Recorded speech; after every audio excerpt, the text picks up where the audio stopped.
I used to weigh around close to 300 pounds, around there. Currently, I'm at 162, 19% body fat. Wow. It wasn't easy. I mean, I had a lot of ups and downs in the beginning. I got cheated on. And I was like, you know what? I'm overweight. I'm unattractive. And then my dad, I was like, man, and then I almost lost my dad, and then I lost my job. I'm like, what am I gonna do as my career? Fitness helps us change our lives, man, and healthy. On the track.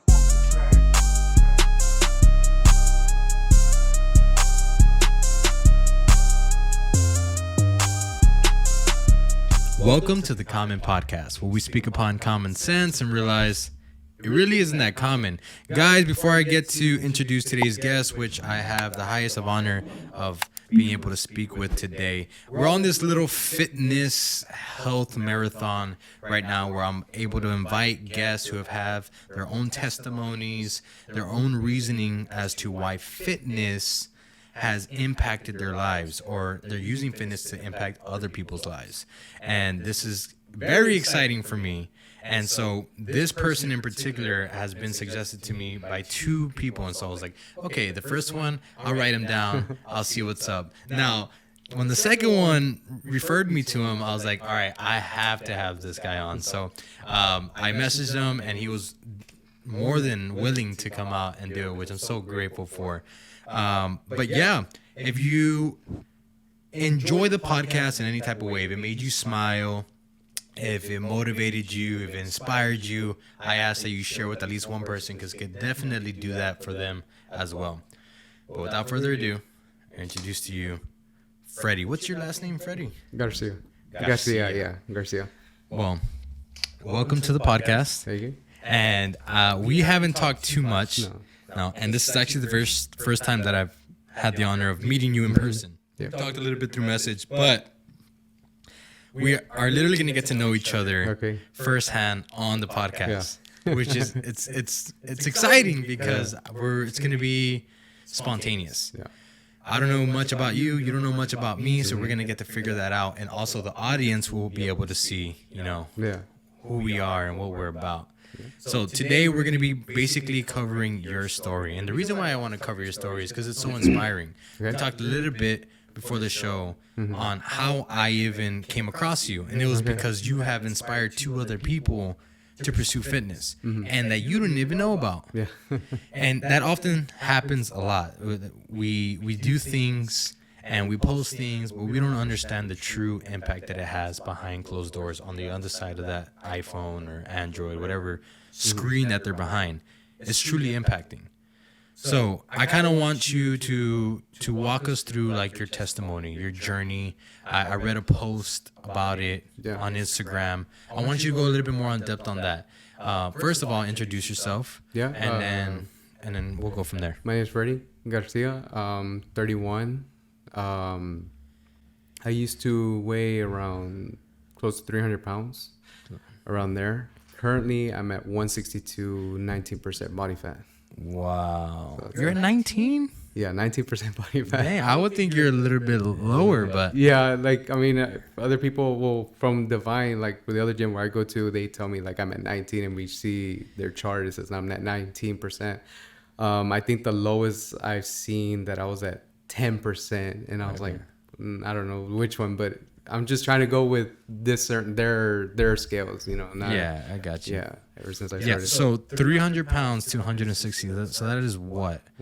130 something? Yeah, 130 more or less. Dude, that is insane, dude. Like, think about that. That is like stacking up.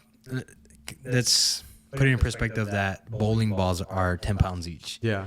You're literally stacking 13 bowling balls, put them in a trash bag, and carry that around. Yeah. That is literally what you let go off of your body. Yeah, basically like a person. Exactly. Like a person. And that's insane. And we're laughing about it, but in reality, it's very inspirational. And it takes a lot of guts. Yeah. I'm pretty sure it took a lot of courage. Yeah, it wasn't easy. I mean, I had a lot of ups and downs in the beginning, because it's kind of like you don't see the results. I mean, you don't see it. I mean, I didn't know fitness about body weight or anything in the beginning, so it's like you don't see a difference. you tell yourself, oh, look, I got a little bit muscle, and it's just, but the thing is that I didn't know the proper way that there's proper way to scare yourself. Oh yeah. Yeah. And I didn't know about that. I just, just like a typical person, I just like went on a scale and I'm like, oh wow, I'm at 250 or 260. And then like the next following week, it'll be like 5 pounds. But then there'll be times where you wake up and you're like, hey, wait, why am I 5 pounds heavier? Yeah. And then as I got more into CrossFit and more about health and fitness, I found out that was water weight. Oh yeah. Yeah. So the body is fascinating. Yeah. Like the body can literally fluctuate almost up to like 7 pounds a day sometimes, depending on how much sodium you're taking, how much water you're intaking. All of this different type of stuff plays a factor. So the body's very complex, and the way that I've been able to kind of understand my body weight is I get an average. So 3 to 4 days is when I weigh myself. Out of those 3 days, I add up all the weights, and I divide it by the amount of days. And so that is, I used to do a week, but I find a week a little bit too long. And then that is like my weight. That's like my true weight is what I do. Because people will tell me, because I've helped train some people back in the day when I was a trainer, that, I weigh like 4 pounds more today. He's like, chill out, relax. The next day, and then they're back to like their weight. Yeah. So it's very important to understand fitness, or understand your body when you're doing a journey like this. But I always tell everybody like this, like if you want to make a change in your life, jump into it and just do it. Because if you surround yourself with things of fitness and health and all this type of stuff, you're bound to learn. You're bound to learn. And I'm pretty sure that's what happened with you, right? I learned a lot, like just from speaking with coaches, trainers, and other people as well from other CrossFit gyms that I've met, and I learned a lot about fitness and health. What about personal research? I'm pretty sure you YouTubed some stuff. I YouTube, like just like everybody who does it at home, they're like YouTube and like, oh, how do I lose? Like I saw one the other day, some guys like, oh, at 8 a.m. you'll be, from 8 a.m. to 5 p.m. you could lose 10 pounds. Oh, and I'm like, on. okay. I'm like, I remember I saw that recently, and I was like, man, these people, how much false information. Like, I mean, probably, you could probably lose, but it's just pure water weight, you know, and it's just hop in the sauna maybe. Yeah, I'm in the sauna, like 5 hours. Yeah, and it's like, man, if only these people know. And I try to, whenever I do a post, I try to tell them like what I know. You know, I mean, I'm not certified or anything, but it's just something that I've experienced. You know? Exactly. And so it's like people they tell me, oh, I lost 5 pounds, 10 pounds, and I ask them, well, what kind of scale was it? Was it a real scale or like a scale that tells you your body fat, percentage of muscle, or your water weight? And they're like, no, it's just a regular scale. I'm like, look, I don't want to discourage you. It's just try to not use that scale. Don't check yourself every week, because you might be discouraged because water weight fluctuates. Oh yeah. So it's like I tell them, just check yourself once a month, and if you don't have the proper scale, just go by your clothes. You'll notice that your clothes fit differently. Your pants, you'll notice a change. You might the scale can scare some people. Yeah, it can be very discouraging because the scale's deceiving. You see, people say, oh, I want to lose weight. But we don't really want to lose weight. We just want to look better. Yeah. You know what I mean? So looking better doesn't always mean lose weight, because I can be 200 pounds jacked full of muscle, and then somebody else next to me can be 200 pounds fat. Yeah. It looks different. So we're not shooting for a weight goal. Well, maybe you are, right? Maybe if you're an athlete and whatnot. But we're shooting to look better, right? Our physique, how we look. And that's what we're truly looking for. But going back to you, so what drove you? What was the pinnacle point in your life that you're like, okay, I don't like the way my life is going. I need to change my life. Okay. Yeah. For me, it was around 2019. It was 2019 of November. And I was going through a lot of personal stuff. Like I had a relationship that was really bad, like mentally abused. Like not like she would like tell me certain things, but like she would make me not feel like I was good enough. And so, unfortunately, she cheated on me. And That can break somebody. yeah, bro. and it just I was like already like, but that same week I lost my job. I lost a job, and it wasn't because of lack of effort. It wasn't because of it was because I wasn't a good worker. It was just pure envy. You know, what I found out real after I left. Okay, and so that brought me down. Then later on, I found out my dad had a issue, like a health scare, and that brought more down because it's like, wow, what if I would have lost my dad? And then so it was just, but fortunately, I got a job right after I was let go from that current job at the dealership. I got called by another dealership the next day, but when I started, you know, they basically just put me in there. They're like, you're gonna learn as you go. And so my starting a new hours- job is rough itself. So it's like I had to learn a lot of new things on the fly, like quickly. So I was like not happy. I was disappointed. So I was just like sad every day. I was always grumpy and always mad. And then one day I went to a gym. I went to at the time I went to Crunch, and when I went to Crunch, I was working out. Just one day, just working out. I was doing a pull curl. I forgot what movement I was doing. Then all of a sudden, I just like started to think of everything, just of everything. How life every was just like I wasn't happy, and then all of a sudden I just started having like my heart rate was racing. And I thought that it was from a pre-workout. And so I was like, I'm going to use it just to keep going. So I went on. And then when I did, I was like, wait a minute, this thing's lasting longer than it should. And I was like, okay, like this is pretty bad. So then I started hyperventilating. I was like breathing hard and harder and harder. And I just got dizzy. And so I was texting one of my buddies at the time. His name's Salvador. We call him Chava. And I was like, hey man, like, I don't know, dude.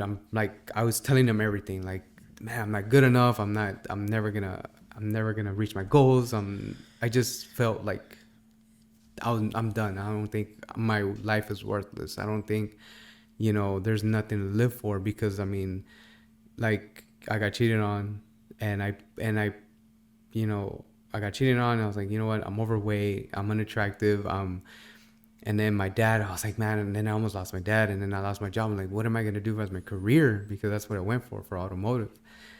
And everything just came in slamming. And then all of a sudden he just told me, dude, just calm down. And we're texting. I'm like, no, I can't, dude. It's just, I can't. I just feel like this is too much. I mean, I don't know what I'm going to do next. Like, my new job it sucks.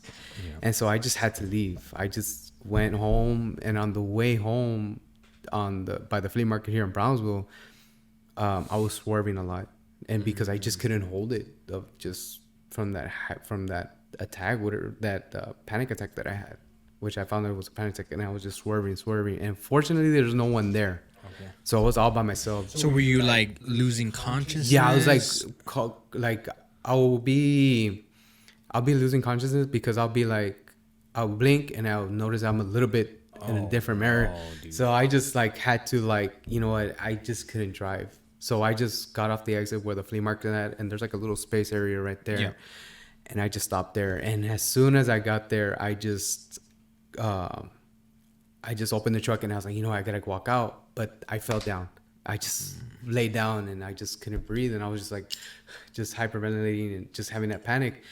And I was able to reach my phone, and I called my dad on speaker, and I was like, hey, I need you guys to come and be. He's like, where you at? I'm like, I'm over here at the flea market. Come pick me up. And both my parents came in. And they saw that I was already, as they were coming in, I was barely getting back up because I felt a little bit better. So then they said, okay, well, let's just take you to the hospital. But the thing is that my insurance from my last job was already done, so I couldn't go here in Brownsville. So I had to go to Matamoros, Mexico. And so what we did is, like, we had to drop off my truck. And then from there, we went to Matamoros. But on the way over there, I just started having another panic attack. Oh, no. So I went to the ER. I just was going in and out of what was happening. I'll be looking up, and I'm like, okay, we're passing by Walmart. And then I'll end up watching. I'm like, okay, we're like more close to the bridge. And then I'll wake up, and I'm like, okay, we're in Matamoros. And then all of a sudden we were there, and they took me in, and then on the next thing I remember, it's just full of like these electrical wires, and I found it was like the EKG, I believe, which The they did. EKG, Yeah, they check your the heartbeat. Yeah. And so they gave me a sedative or something they gave me, and I felt better. I felt more relaxed. Then I talked to the doctor, and she told me like, hey, we checked your blood work. We checked everything. You're high in blood pressure. You're like right there, close to getting high in diabetes. And especially because your dad has it and you're Latino, you're more likely you're prone to get it. So I said, okay. Oh, and he's like, oh, and you also have depression. I was like, okay. And then the last thing that he told me was, you're one hamburger away from like going over like to the max. Like, yeah, like good luck after that, because you were just so bad. Like my health was just everything. My blood work, everything was bad. So at this point, you were at probably 300 pounds? Yeah, I was like around 280 more or less. Because I mean, I was going to the gym, I was doing it a little bit, but it was just like typical people just go to the gym, and then after that, go eat. Like, no, I'm bulking up. That's what I did. But then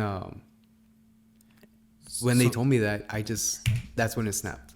So the diagnosis was high blood pressure. Like high diabetes, like getting the diabetes because my sugar levels was high, and the insulin levels weren't able to. Yeah. And then depression. Okay, so what did they tell you? What were the steps or the advice that they gave you leaving the hospital?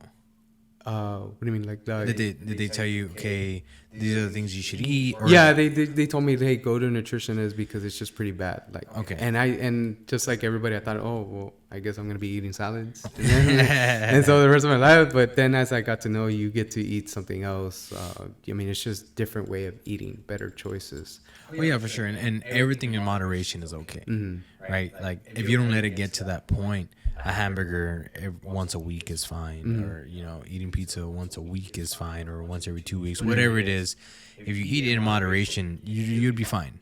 But now, if it's your daily diet, you're gonna get into some trouble. Yeah, my diet was bad. Yeah, like really bad. It was like every morning I'll get a breakfast taco from Stripes, and then I'll get a 64 ounce, and then I'll get my lemon chips. And then midway between 8 to 12, I'll have another Mexican soda. And I'll buy it from this vendor. He'll get it, and he'll give me one. And then lunch, I'll go get a Whataburger, refill my 64 ounce. And then after I was done, I'll get another Coke from the vendor.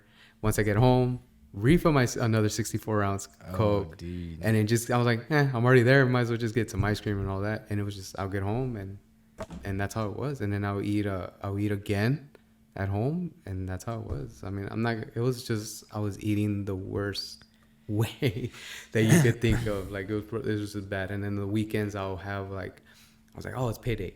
On paydays, I'll be like, okay, I'm going to go get a $5 pizza. And since I was like single, I was like, no, I don't have, that's where it sucked more, because it's like, I'll see my friends' stories and like, man, I'm single and all these guys are having fun and I'm just here alone. And so just to not watch it, I'll just go get like a Little Caesars $5 box, and then like go get another 64 ounce, and then get some chips. Damn. And then go to and since I'm already at Stripes, get a movie just to distract myself from not watching all of my friends like being happy and having a good time. And it was like that for Friday and Saturday, because those are 2 days that people go out. And it sucked, man. Like, it really sucked. That's tough. Now, did you change from one day to the next? Was it a long process? Was it something you had to get used to? Because you said the doctor said you're one hamburger away from passing out. So right after that, what do you do? After that, I went home. I went home and I just cried. I was like, man, how bad did I let myself go? Like, what am I doing? And then I just snapped, and I was telling my family, I was like, that's it. I'm gonna go see a nutritionist. That's it. This is getting really out of hand. Yeah. And my dad had a conversation and was like, hey, you got to take care of yourself now, because if not, look what's happening to me. Yeah, I'm not as big as you, but I wasn't taking care of myself. I have diabetes and I don't want you to go through that. And that's where it's like, okay, all right. So that's where it really snapped. And I just went to the nutritionist. We started talking and he gave me a meal plan, stuck to that meal plan, lost some weight. Was that easy for you sticking to that meal plan? No, it wasn't. The first week it was so tough that I had to what I would do is to stick to it is that I would leave my debit card at home so that I have no reason why to get off the car and try to use money. Yeah. And then I also had to take off the Apple Pay from my phone just for I won't have it there. And so I'm like, okay, I don't have it there, so I could not use that to go pay. Yeah, because this stuff is food is addicting. Yeah. Just like drugs, just like alcohol, just like all these stuff. Yeah. What food does is it stimulates you. Yeah. It makes you happy. It makes you feel good. And so what happens is you get addicted to that feel good feeling. Oh yeah. Right? Eating a cheeseburger, oh man, it feels so good. Yeah. Give me another one. Yeah. And that's the truth. And so that's why I ask you, was it an easy process? And I'm pretty sure it wasn't. It wasn't, man. It wasn't because my favorite thing is pizza. I love pizza. And the pizza is my favorite. And just to let that go, I was like, I'll try to find any way. Okay, well, can I just have one little bite? And I'm like, no, don't have a bite. Don't even eat it. Just leave it alone. And I'm like, all right, fine. But it is an addiction. I found out later, I was talking to a friend of mine named Bruce who came from the state of Washington. And he was alcoholic. Okay. And one time he came up to me we were talking about how dieting and stuff like that. And he was there. Then he left for 8 months and he came back. And after 8 months he came back and he was like, man, you look so different. It's I bet you stopped eating that food. I'm like, yeah. And then he told me, you know what? That food is like an addiction. Because I have alcoholism. It's the same thing. When you're sad, you want to go eat, right? I'm like, yeah. It's the same thing with me. When I was alcoholic, I would drink alcohol, drink beer every day just for I won't have to feel my pain about what he was going through. Oh, yeah. I'm like, yeah, that's how it is for me. Because every time I would get sad, I'll just wake up, go to Stripes, get something real quick, go get a burrito with a Coke or whatever, just for I could just not be in that room because I just felt like every time I was in a room, I just felt everything getting closed and I just had to get out and I just go to Stripes or get something to eat. Yeah. And whatever, I didn't care what it was. I mean, it was burrito, ice cream, Reese's Cups, all those stuff. And it's just I could just forget about the pain. For sure. Yeah. So at what point do you start working out immediately after? Because you were already working out. Yeah, I was already working out, but then one day, it was around December. I was already close to the year. And I have lost some weight, but it wasn't the weight that I wanted to. It wasn't I was not satisfied. I was like, man, this diet thing is not for me. I'm tired of it. I'm not happy. So then one day I messaged Edgar, who's the owner for Divine CrossFit. All right. Shout out to Divine CrossFit. Yeah. So I messaged him like, hey man, how much for your gym and all this stuff. And we started talking. He's like, yeah man, come by. Came by, and the first time I asked him, hey man, is it football? It's because we weren't football together, so I was like, is it football? He's like, kind of. I'm like, okay, all right. It was well, I mean, we did deadlifts, we did all this stuff, we did bench and all this. Yeah, but there's some other things. I'm like, okay. So I didn't know anything about CrossFit at all. Yeah, I didn't know. I never heard of it. Never knew what it was. Never even knew the name. I was like, all right, I'll go. Yeah. So I thought the gym of the name. I thought CrossFit was part of the name of the name. So I thought it was just part of it, not CrossFit is the sport. Yeah. So CrossFit's amazing. Yeah, it is. I fell in love with it after. We'll talk about CrossFit. In a bit. but first day, man, it was horrible. Oh yeah, it always is. Yeah, it was horrible. I was like, wow, this reminded me of football because I was so out of shape, but I got tired, and man, I was so sore that first one-on-one session because what they do over there in Divine is that before you start, they do one-on-one sessions. Okay. because of safety reasons. Oh. And as I went to a CrossFit seminar, I learned that you have to go through that process. Oh, okay. And it's because of safety. You know, they're not gonna just jump you in and let you do all these movements that your body's not used to. You know. So, correct me if I'm wrong, but any gym that has that CrossFit name has to go through a certain type of protocol. Is that correct? Yes. So that's what I've heard. When we had a discussion, where you have to pay a fee. Yes, you have to pay a fee. That's what I know is like you have to pay a fee, which is around $3,000 a year, just to be licensed, just to say that you are CrossFit. Yeah. So a lot of gyms avoid that. A lot of gyms take off the name CrossFit just so they don't have to pay. Yeah, and they'll say strength and conditioning. Yeah. And or functional fitness, and it's like, you know, it's the same movement. You guys are doing the same movements, but it's just they're not using the CrossFit because of legal purposes. Yeah. And that sucks. You know, that really sucks. It does. It does. Maybe they should drop the fine a little bit. Yeah, $1,000 is pretty rough. Yeah, I mean it's a lot. I mean, I kind of when I heard it, but I kind of understand it why they do it. Oh yeah. Not just because of the money, but it's because it's their own different kind of sport. You know, they made yes, it has Olympic lifting. You know, but there's other things that they do, like their own. They have their own, like, how can I say this? Their goals of what CrossFit is, their functional fitness. Yeah. You know, that's what I learned.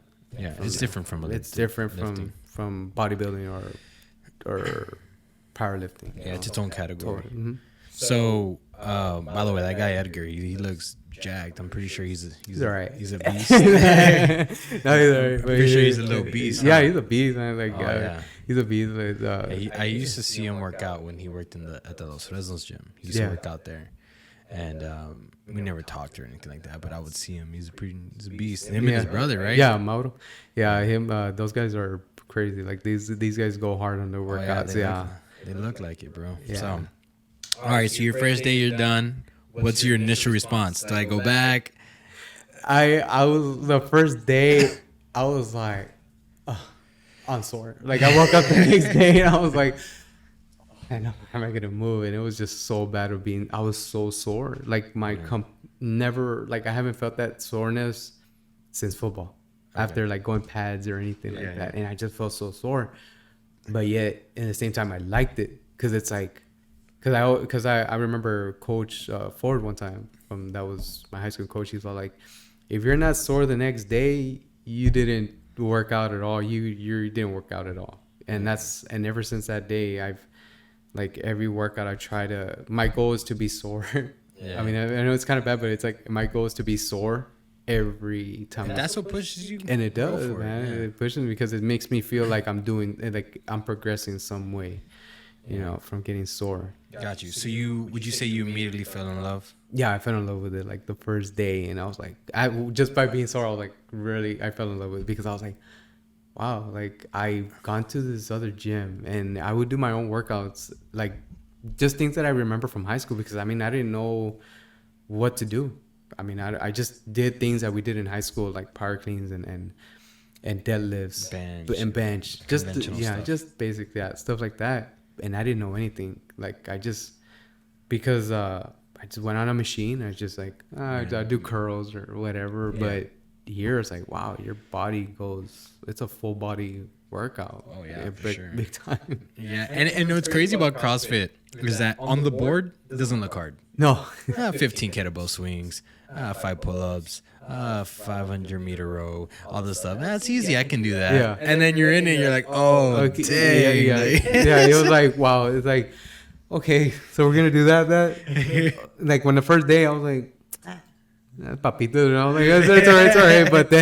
But then I started doing it. I was like, yeah. Okay, no, this is really tough. And so now that you understand, or now that I understand, or anybody that gets to understand CrossFit, now when you look at the board, you're like, okay, I'm gonna die today. Yeah, every time. Start to respect and the thing is, like every time we at the gym, we have this thing where they put up the workouts the day before, and they'll comments be like, "Oh, we're gonna die," and I start laughing, and it's like, and I'll tell them like, just tell them like, hey, it doesn't. So what? Just go. Don't cherry pick it. Just go because there's people like that just cherry pick movements, like, or like I don't like I know that there's people that make fun of people that have skinny legs, and they're just all upper body, and it's like that's what I like about CrossFit. It focuses your whole body, you know, because if I would have continued over there and I was just doing curls, and I know that I would have looked like probably like a triangle, like Dorito. Or Dorito. That's good. I never heard of that.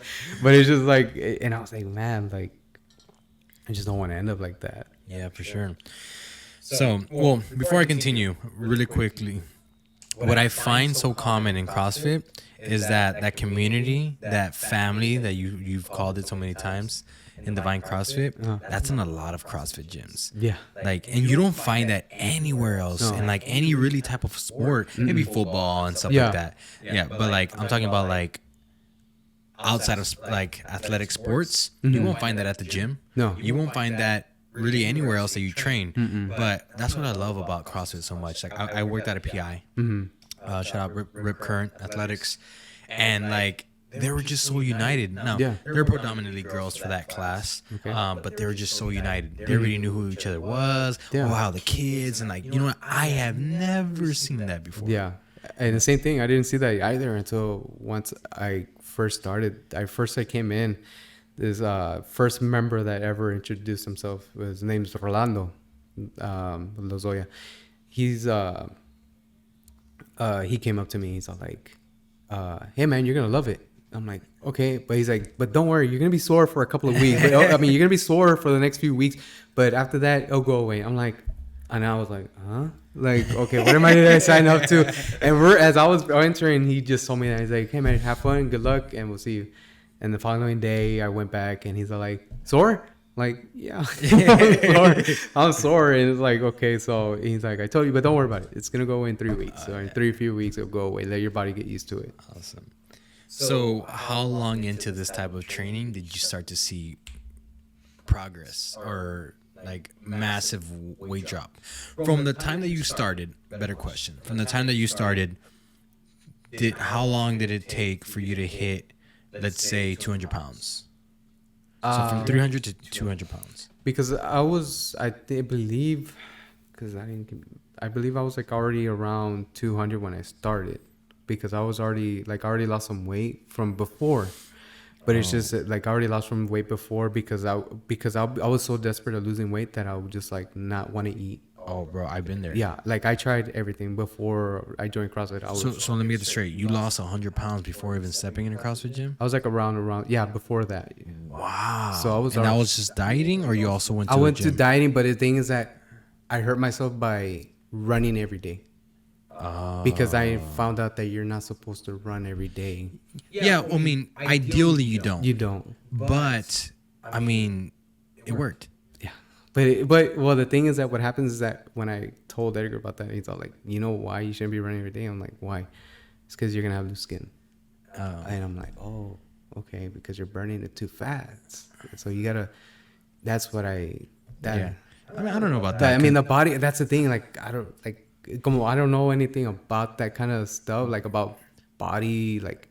Yeah. So it's kind of like I've heard that running every day is bad for you, and then I mean Okay, so that's very subjective. Yeah. That's not right, because it depends on you, how you want to look. Because if you're a runner, obviously running every day is not a bad thing. Depends on how you want to look. Now, if you want a muscular frame, if you want a CrossFit body, then running every day isn't ideal. Right? If you want to look to par as far as muscle goes and everything like that, running every day is not your goal. Now, if you're overweight and you want to lose weight and you want to look skinny, well, then running probably isn't a bad idea. Now, I don't think running every day is a good idea for certain reasons, such as joint problems like knees or ankles, like that, for an overweight person to do. Because you're overweight and all that weight, it hurts jumping you, up and down, it's gonna hurt over time. But about the loose skin, I think that's inevitable. I think anybody who is at a big weight and comes down, I think you're gonna have loose skin regardless. Now, if you took it like Edgar suggested, you nice and slow, weightlifted and all that stuff, you probably have less stretch marks or less loose Yeah. skin. Because I but- remember he told me that, and because the thing is that he told me that, and then, but then, I found out from another person as well, and like, hey, don't run every day, Yeah. because you're gonna have loose skin. I'm like, okay, so I just stopped running ever since they told me that, because it's just like I didn't know. I mean, I don't know, so I just listened to people that had that know more than me. You know, it's not. Oh yeah, for sure. So it's like I didn't know or anything. I'm not saying that their advice is wrong, but my point is like that's part of your process, bro. Like embrace it. Like running every day helped you lose all that weight. It's part of your process. And now that you know a little bit more, and you've taken in CrossFit, now you know that building muscle, and you know not to, in order to achieve what you want to achieve, you don't want to run every day. Yeah. Yeah, I have some runner friends, bro. Yeah. They wake up at 5 a.m, 6 a.m, and then they go running, and I'm like, dude, I don't know how you do it. Yeah. I cannot do that. Yeah. And they're happy about it too. They hit me up like, hey, you want to go for a run? Like, psych. No. No, I'm not gonna. Yeah, because like I mean, and before I never liked running. When I was in high school, I hated running because I was so overweight. Yeah. But now that's part of one of my strongest. Probably you could say it's like it's just running, or if not, like any kind of cardio, kind of. Yeah. But it's just like I didn't know anything at the time. I was just a regular person, like a person that just went out by like YouTube at the time, or if not reading and stuff like that, or binging or putting Google how to lose this much. So I'll be like, I won't eat for a week, or I won't eat at all, and I'll try to do a liquid diet where I would just eat pure liquids, and I'll notice I'll lose some weight, but but it wasn't like how I wanted to do it. Like it wasn't. It was like I felt like I was hurting myself in a way. Like I felt it was wrong how the way I was losing the weight. Yeah. That's a really rough way to look at it, because I'm a big advocate in trying things firsthand. So I do research, and anything that I'm gonna do, I do research. If I'm gonna have a certain diet, like intermittent fasting is what I was doing a couple of months ago, and I did it for over a year and a half. The picture that I show you where I had abs and everything like that, intermittent fasting. Studied it to a T before I actually did it. Now, the reason why I'm a big advocate in doing it firsthand is because you can do all the research you want, but it doesn't mean it's going to work for you. Right? So take on the challenge. Hey, I have a whole life ahead of me to experiment and do different things and figure out what is for me. Fitness is not a race, it's a marathon. It's something that you get to enjoy and you get to experience for your whole life. So trying a liquid diet, trying a carnivore diet. I'm not a fan of keto. Nobody try keto. Yeah, I don't like. There's so many kind of diets that like it was just so many that it was overwhelming of what to do. And so before I went to nutrition, I would do that. Like it was just like I just should do like, okay, well let me try liquid, and like okay, I noticed I lost some weight, and I'm like, okay, well let me try keto, and then I'm like, okay, I did lose some weight there, and I just played around with it, but it was just like, I don't know, I just felt like I was hurting myself. I don't know why. I just felt like it was something wrong, like that I was doing. But it's just sometimes I don't believe that's the thing. Like we are told also not to believe what social media says and all that stuff. Like those people like have they have like a 6-pack, but yet they're eating pizza. Yeah. And you're like, oh, I guess I could do that too. Or if he's just having one box of pizza the whole day, and he could, you know, not eat for the rest of the day. You know, it's just I don't know I didn't know at the time how to attack this, you know, so I just tried different things. But like I said, like there's I think now that you've experimented with the liquid diet and keto diet, now if it didn't work for you, now you have that knowledge. So now you know this is not for me. Yeah. So like at least you can say, I did it, I tried it didn't work for me, I move on. That's pretty cool. Now going into the social media, bro, people need to listen, guys. If you're gonna hop on social media for fitness advice, you need to find reliable sources. Don't be lazy and hop on Instagram and find a big old jacked guy, 6-pack, and he's telling you eat pizza, and you know you don't know anything else about it. Yeah.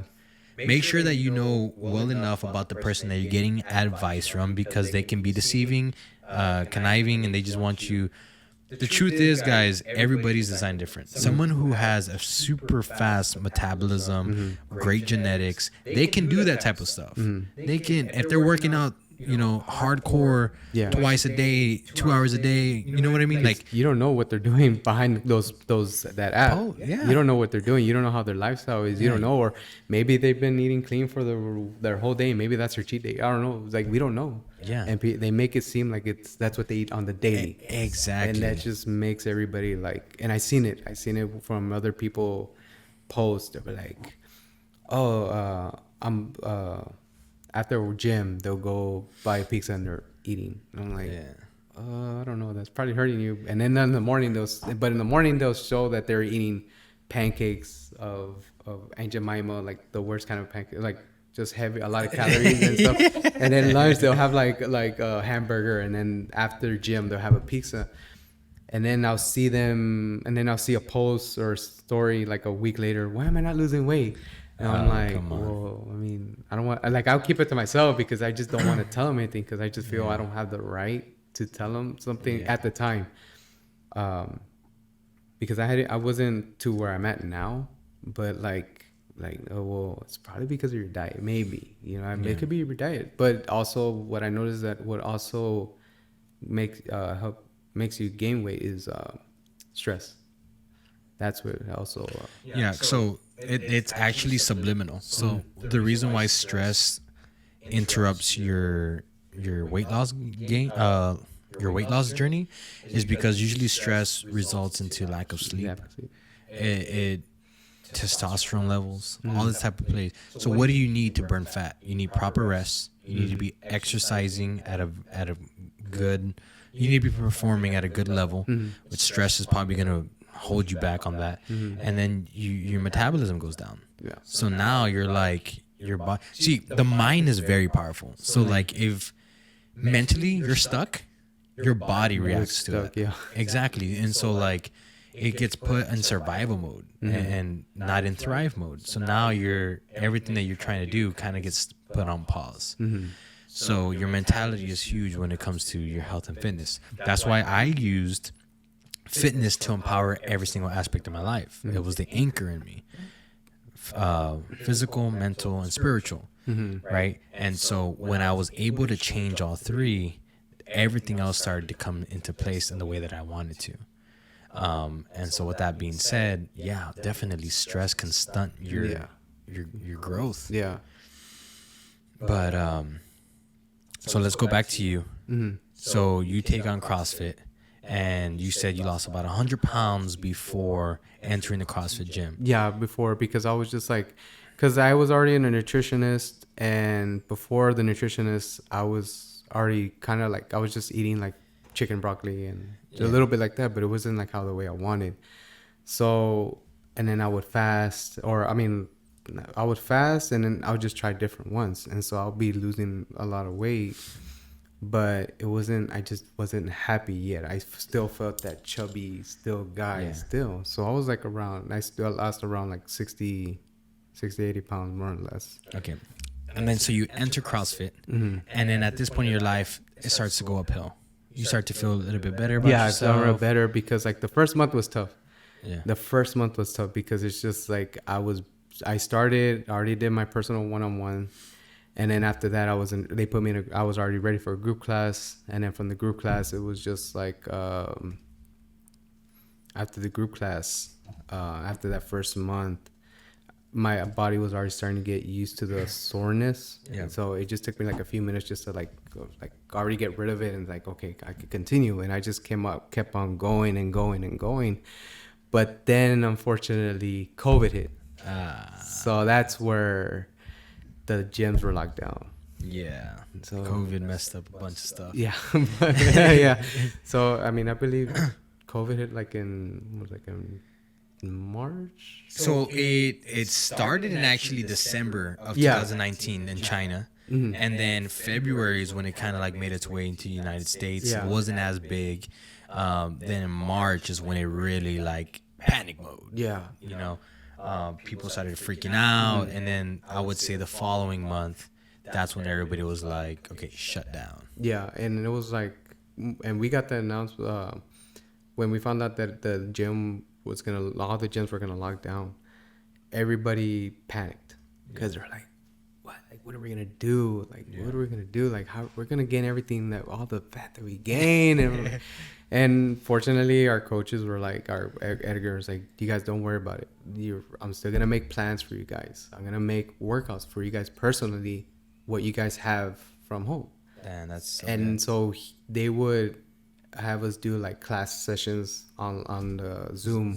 And Awesome, yeah, bro. so they kept calling Yeah, us. So they kept on like making sure like if we're good on eating and if we're exercising, and they kept on checking on us like every few days. Then one they would also tell us to send us videos of us, just a little videos of us sending them us working out, just to see if our form is doing good, so they can say, hey, the next time you do this, do the push press a little bit different, all this. And then one day I accidentally loaded up a video on my story instead of sending it to him. Like like I was like meant to, like it was on my Snapchat, but I accidentally sent it to the story instead of to him. And so all of a sudden I went to bed, woke up, and I saw like a bunch of people like, "Wow, you're working out!" Like I'm like, "Oh," it's like, "Oh man, that's cool. You're working out and everything." Oh, man. And so ever since that day, I would upload videos like every few days. That's cool. Just to show that I'm working out at home. And that's when I would get messages from people like, "Oh, that's very inspiring." Because you're working out at home. And the only thing I had was just 2 dumbbells and a jump rope. And that's the only things I had. I didn't have like all those barbells. I didn't have anything. And so when he gave me those plans, like it made a difference, because when I came back, I lost body fat and gained muscle at the same time. And it made, I don't know the exact amount at the time, but it was just like, I know that I did gain muscle and lost body fat, and I saw a difference in my body. But it's just like every day working out. He would send us a plan, workout of the day, boom, workout, and eat. And I know pretty much for everybody was hard being locked down. Everybody would get takeout, or if not, they'll just get easy, quick food. So I'm pretty sure everybody was eating. But me, I just stuck to my diet. Like I just stuck to it, to the key core. Yeah, it's a beautiful thing when you get to motivate people, and you're literally just posting your life. Yeah. I made a post about 2 days ago, and I put it was my second workout of the day, and I put working today, doing today what you're not willing to do, so I can do tomorrow what you can't. And I had like 5 or 6 messages, people saying, "Man, that motivated me. I'm gonna go up and go to the gym." And I was like, "Dude, man, like that feels so good." It feels to be able to good. motivate people. And it felt good till once we came back from COVID, I had a discussion with Edgar, and he told me like I posted up something that at the time it was really immature, but it wasn't like something I said. It's just that I thought was something funny. Okay. And it was like, it was immature. And so he's like, "Hey bro, come here." And he's like, people look up to you now, right? I'm like, "What do you mean?" Like, yeah, there's people like that look up to you now. Like, I'm like, "Nah." Like, yes, man, people have came up to me telling me that how they saw your video that you're working out and how it inspired them. And so be a positive role model, like try to use that. I was like, okay. So then I just started posting out more workouts videos of me working out constantly every day, day. And people would message me like, "Wow, that's inspiring," and like, "I want to do that." And it's like, "Man, you can do it." And I'll tell them like, "You can do it." And they'll tell me, "Hey, well, what do I have to do?" And it's like, "Well, eat right and do." I mean, if you don't do CrossFit, I mean, which I prefer, but like if you go to Crunch, that's fine. But just I tell them, focus on your eating first. You got to focus on your eating, because what's the point of you working out if then you're gonna go buy like $5 burgers after a workout? I mean, Yeah, you are what you eat. Yeah. That saying is true. Yeah, it's true. Yeah. Real quick about COVID, what I find so stupid about COVID is that they were willing to shut down all the gyms. Yeah. They were willing to shut down all the stuff that was supposed to help us out, but yet they left liquor stores open. Yeah. They left fast food restaurants open. They left all this. They shut down AA meetings. Mm-hmm. They like where people are really in need, right? What was something that they advised us to do? Bring down your stress levels, because COVID can make a big impact in your life if you're stressed. Well, then don't take out the gyms. And I'm like, we will play around because we have a group chat, Divine Babes, which is all guys, the guys of the gym, and we will all tell Edgar, hey man, I'm gonna sneak in. If you see a car there, don't think it's me. I mean, we're gonna sneak in. And we're like, no, don't do that because it's not legal. You're gonna get us in trouble. You're gonna get yourself in trouble because I know we had a curfew. So we're like, no, well, I'll just go after curfew or during curfew. And people, like, everybody wanted to go back. Yeah. Because, I mean, it's somewhere where people get away. Oh, yeah. You know, because it's just being locked up at home. It is stressful. I mean, it was. I mean, every time he always put a workout of me where it would be like a sprint, I enjoyed it because it's like I'm out of the house. Yeah. And I would work out inside my garage, and I'll have the door closed so I could just make it more hotter, just to make it more tough on me mentally. Yeah. So I would work out, and then when I would see that it was a running, because after you're done running, you go run. It felt more better because I was out of the house. Because I know, because I live in Rancho Viejo. And they were strict. They're like, no, you cannot. Yeah, I can be see that. That's a really restricted area. So I was like, so every time I would do it early in the mornings, so that they won't. So I know that they won't be around patrolling at the time. Yeah. So I'll be like, every time I get out of my garage, I'll look right, left. And you do the sprint and come back, and I was like, man, I'm gonna go back and sprint. That is crazy though. Yeah. That we had to like hide to run. Yeah. Like, how are you going to like? I don't know, bro. To me, that's a violation. Yeah. Like, that's how can you tell me not to walk out in public? Yeah. I don't know. I don't know either. But but we can go driving to McDonald's. We can go driving to Peter Piper and getting all these junk foods, making ourselves unhealthy. Yeah. So I have a prediction, and as you know, America's very they are notorious for obesity rates, especially here in the Valley. Oh yeah. I think that with all this government help, and I don't know if you know, but recently people are starting to get $1,000 per Yeah, child. I saw that. I was like, man, what's up with that? Lone Star, bro. Yeah. And so what I'm predicting is a terrible increase in obesity rates. Yeah. Big time. Because people are receiving all this help. So what does that do? The demand to work goes down. Mm-hmm. They're not working anymore as much as they don't need to work as much anymore. Getting all this help. Now they're getting more food stamps. Yeah. And they're not buying healthy food. Man. You know what I mean? I used to work at Walmart as a cashier. So I would see people. First of all, I see it was like the worst. It was like it upset me. Somebody would buy, because I was working in electronics as a cashier as well. Somebody would buy like a $500 TV, and then all of a sudden, they have chips and they have pizza rolls and they have peanut butter and all these junk foods, all these Cheetos, Takis, all these things, and they'll be like, we're gonna have it separate. Okay, just charge your TV here with a debit card, and then but this one we're gonna use the stampillas. We're gonna use the stamp cards. And I'm like, or there was, and then one time somebody bought I believe it was like I think it was a Wii or Wii U or it was a game console, and they're like, oh, but wait, hold on. They put a couple of chocolates in there, Reese's cup and a gum, but use the stampillas.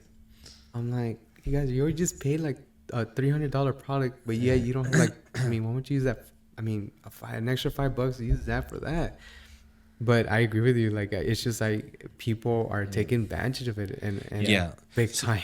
Yeah, I want to be clear because I don't want people to attack me. I'm not saying that food stamps is bad. No, it's not bad. There are some people that need it. Yeah, they do need it, but it's just like what they're using it for, like how they're using it, taking advantage of it. And $1,000 a head is not. That's way too much. That's excessive. Yeah, that shit. Nobody. I don't know of any child that eats $1,000 worth of food a month. I don't know anything. You know what I mean? At that point. And what's gonna happen is, people are gonna start selling them and stuff like that. Yeah, people sell them. Like I know that there's people that I know that do that. I know for sure that they're doing that. They're selling them. Like, hey, I'll give you 1,000 worth of stamps if you give me 800. Like, man, like seriously. But like I know that there's my ex at the time, she had a son, and so they had WIC. And what I know is that WIC, I know when I was with her at the time, she had WIC, but the thing is that they had certain foods that she could only get. Yeah. And so I was like, one day I was like thinking, okay, if you could put certain restrictions on WIC, why can't that be done the same food stamps? You know, like I would say, like, hey, if you're gonna invest some, you're gonna give people $1,000 worth of food and stuff like that. Yeah. Why won't you guys like have them like, hey, check how they're doing health wise? You know, like, hey, why won't they just like, you know, like, hey, this kid is a little bit overweight. You cannot purchase high fat milk. You have to get them a 2% almond milk. You know, a better choice. Yeah. Like, no, you cannot use Cheetos on this with this food stamps. You can't use any of that. Like, just healthier choices like fruits or veggies and protein and stuff meats. Yeah. You know, instead of going through those aisles. I don't know if you noticed, but the like if you look in the perimeter, you go into Walmart, they have the veggies and then they have the meats. But if you go into the aisles, there's like all the junk food, ice cream, and all that. And that's where I advise people also is like to go, and that's what they tell us in CrossFit is that try to go on the perimeter. Yeah, because if you notice, I mean, if you ever go next time, you'll see that the fruits are there. Once you enter a Walmart, you'll see a fruits there. Even HEB, you see fruits, and vegetables, and then you see the meats around the wall. But in the aisles, you see a bunch of junk food. And then when I heard that, I was like, okay, that is true. That is true. Nice. So the guest that I had on before you earlier today, he had this thing where he said, if you can't hunt it or if you can't kill it or grow it, don't eat it. Yeah, which is called the paleo diet. Paleo diet. Yeah. So which leads me into asking you, because I'm not well informed at all on what the paleo diet is. So I kind of want you to educate me, let me know, and let the audience know what the paleo diet is, and also talk a little bit about this small business that you are starting up, which is a meal prep company based off of the paleo diet. Okay, so first educate me on what the paleo diet is. The paleo diet is what the guest was saying, that it is what, if you could hunt it, eat it. If you can plant it, if you could plant it, then eat that. Okay, so paleo is basically just to keep it like basic, just to keep it simple, is that think of it, you're a caveman. Okay. You're a caveman. What are you gonna do? Is you're gonna go hunt for food. You're gonna hunt for a chicken. You're gonna hunt for turkey. You're gonna hunt for food. Yeah. Okay, the veggies, of course, you're gonna grow it.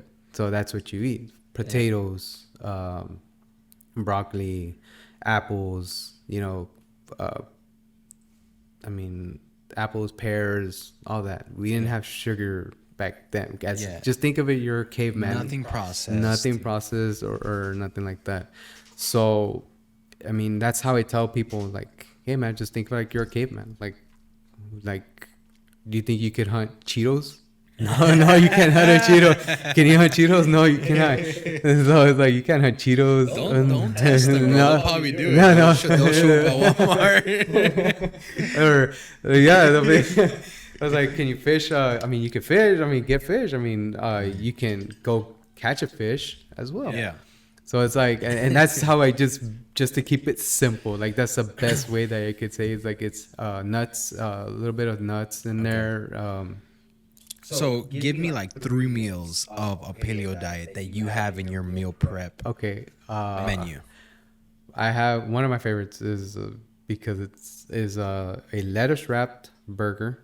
Okay. Yeah. The other day. Okay, it's a lettuce wrapped burger and a cup of veggies, which is like carrots, broccoli, zucchini, any kind of veggies. Okay, and then I had a potato. You can grow a potato. Yeah. And I just like cut it up into French fries, like little fries, air fry it, and then put a little bit of seasoning on there. Yeah. And then there you go. That's your paleo. The cavemen have air fryers? Yeah. No, they have air fryers, but that's what now we could do is like we could air fry them now. Yeah. So, but that and another thing is also tacos, bistec. chicken. You could get a lettuce wrap as well. Put some chicken on there. Put some onions, not grilled, just onions on there, and a couple of squeeze some lemon, avocado, aguacate. Put it on there, and you have a taco right there. And there's no bread. You know, you cannot have bread. You cannot have dairy. That's what also is not in the. That's part of the paleo is that you cannot have grains and dairy. So ice cream is out of the window. Almond milk is out of the window. So that's how whenever I do a protein shake, I'll have it with water, no milk, just water. Okay. Yeah, that's the only thing that I have. And even for example, like a pre-workout, I know people like want to put their pre-workout stuff like they go to like C4 or something like that. Yeah. But me, I don't want to use pre-workout. What I do is just drink straight black coffee. Black coffee. I love that. Yeah. Actually. Not that many people do. Yeah, not people. Like I found out really, and I was not a coffee drinker. No, I was never into coffee. You'll never see me near a Starbucks at all. Because coffee wasn't. I was never into it. Like I know that a lot of people love coffee, that caramel macco, or I don't know what they call it, but I mean it's just I don't know. See, that type of coffee is like barely even coffee. Yeah, that's not even coffee. I just think it's like a cup of sugar with. Oh yeah, bro, that's like a shake. Yeah. So that's also part of like you can make coffee grains out of it. So it's like. Yeah. And what's good about coffee too, black coffee, is that. It's I don't really know how to pronounce it. Diuretic or I forgot how to pronounce the word, but basically it helps boost your metabolism. That's why if you notice, you drink a cup of black coffee and you drink some water, you have to go pee quick, or you have to go to the restroom. You always hear people like. I wonder I noticed that because when I started taking black coffee, I was like, man, I'll go to the restroom because I would drink a water as well. I think it's pronounced diuretic or something like that. It's basically it boosts your metabolism. But it's natural too. Yeah, it's not like pre-workout or any of this stuff. So that's the good thing about black coffee. So I've done that before too. I've experimented with. I make black coffee at night, put it in the fridge. As soon as I wake up, drink the coffee, and then go work out. Yeah, that's amazing. Yeah, if you haven't tried it, try it. Yeah, I'll try that. So you make the coffee and then you put it in the freezer and you just drink it. Yeah, the refrigerator. Yeah. And drink it. I got that from a friend actually. Okay, so I'll try that. I'll do that once I get home. I'll do my black coffee, but I'll put it in the fridge and try that in the morning. I'll try that in the morning. With a cold shower. That? Actually, I recently also started doing cold showers. Man, when I take a cold shower, I'm like, well, I'm awake. I'm like, I'm awake now. I'm awake now. So I'm like, I started doing that, and man, it's like you wake up. Yeah. You do wake up. So is that something you're gonna commit to? Yeah, I'm gonna start committing to that. Taking. How long? You just? No, I'm gonna start like doing that. Yeah, but how long do you plan on doing it? Like forever, or you have like a deadline? Or are you just gonna try it until you? I'm gonna try it. I mean, I'm gonna try it because I hear like cold showers just wake you up. That's the only thing I've heard, that it just wakes you up. But I don't know what other benefits. It has a bunch of psychological benefits, bro. Like it puts you in this fight or flight state, which basically prepares your body for the inevitable, which is stuff is bound to happen, right, throughout your life. And so it puts you in this fight or flight mode, so your body kind of goes into shock. And what that does, it starts burning calories automatically. Really? So it starts to freak out, like, what am I doing? Like, you know what I mean? So it challenges your body, and it gets your body ready for things that may come about. So that's the physical, or that's the psychological. Now the physical benefits is that it's a lot better on your skin than hot water. Okay. Hot water dries your skin. Yeah. So if you see my elbows, you can tell that I've been taking a bunch of hot showers because they're dry. Now I gotta check probably minor words, but yeah. So cold showers are really good for you. Okay. So I'm probably gonna do a 1 month cold shower challenge. Okay. I don't know if you're down for that. I'm down for that. I'm down for that. All right. Well, I'll tell you what. So what's today? Today's 17? Yeah, 17. So we'll mark it down. I'll put it on my whiteboard. So June 17. I take 2 showers a week. Just to let you know, I go take one before I work out, and then before I go to bed. I shower once a week. So. Yeah. You gotta take the water, right? Water bills will. Everybody's locked down. So we'll do it till July 17th. Okay. And if you don't mind, if I can have you back on the show. Yeah. And we'll see if we had any psychological and physical benefits. Yeah. Are you down? I'm down, All right, bro. bro, Let's bro. do it. So yeah, that's so. Walk me through your small business. Okay. Where did that get inspired? I mean, obviously, we know where the inspiration came from. Yeah. From your whole testimony. Yeah. But what made you pull the trigger, and how is that process looking so far? Is it an easy process? I know it takes a lot of courage. Yeah, to do that. I'm not gonna lie. It was really like I was like the day I posted up the menu. Or I mean, like, because the thing is, like, when I first started, I was like, nah, it's easy to just talk about it. Like, oh, you're gonna start doing it. But then when you get to the point where you're like, you have the menu, and you're ready to upload the menu, that's where you're like. And that, because you upload the menu, people are gonna want to take orders already. Oh yeah. So you're like, okay, that's when I was like, man, I was a nervous wreck. It was like competition, like nervous wreck. I was like, okay, I started getting like, okay, this is freaking me out a little bit. And once I put that post, boing, and before I posted it, I was actually trying to do a video of me explaining how I was gonna do it. But the thing is that I did so many like bad takes, so many bad, that I was there for like almost an hour. Bro, I'll help you out. We'll record a video for you. That'd be great, because I honestly, like, I won't be in it, Yeah. just you in it, but I'll help you out with that. I'll edit the video for you. Yeah, because I'm all for you, bro. I'm Yeah. campaigning for you. Yeah, I want to thanks. see you grow. yeah, man, and I got a lot of support, man, because the thing is that, like, it was so, once I upload it, it's like wow, okay, it's real. And I was like, wow, okay. And I got some people like, wow, that's a great menu, and I love it and stuff like that. I'm like, okay. It was like, okay, wow, okay, I'm in it. Motivate, let's go. And it was scary, but, you know, as of right now, because I just put up the menu yesterday, as of right now, I feel good. Like, I'm just confident. Like, I feel like, okay, I'm ready for this. That's usually how it is with risky stuff. Like, we're always so scared to make that leap of faith. Yeah. And once we do it, weight off the shoulders. Yeah.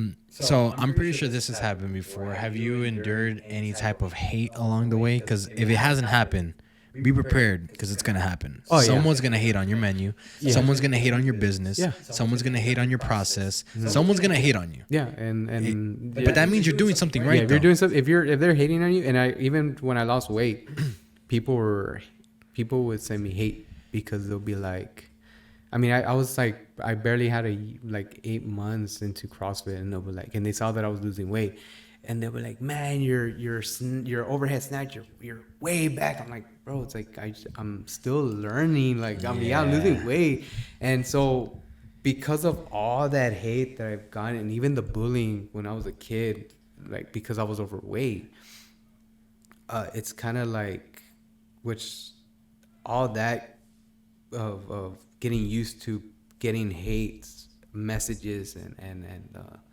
telling me things, you know, I feel like I'm already prepared for the business, because it's the same thing with fitness. I mean, I'm always gonna get those people that are really picky, like, oh, well, why is that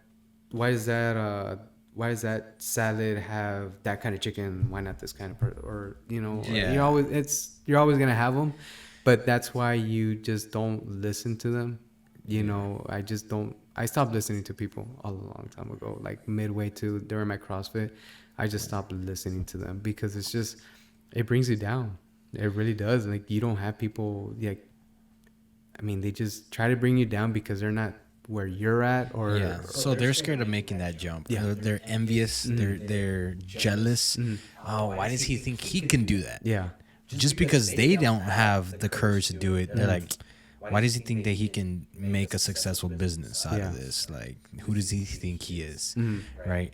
I can't be successful, so why should he be successful? Yeah, it's a very ugly world, but that's just the way it is, and that's never gonna go away. Yeah, and I learned that, like, you know, just always be the bigger person. Just walk. Don't let it bother you. By even what I noticed that people say, like, oh, it doesn't bother me. But yeah, like 5 minutes later, you'll see a post of somebody putting like a quote of something, and like, what a coincidence that I told you something and you're not saying anything back, but yet you post something. It's like, you find out who your friends are. Yeah, you find out. So it's like you're gonna get that. I mean, it's just that you know, if you're working out, and I heard people when I was losing weight through my process is like, I got a lot of people telling me things like, oh, you're not going to make it and this like that.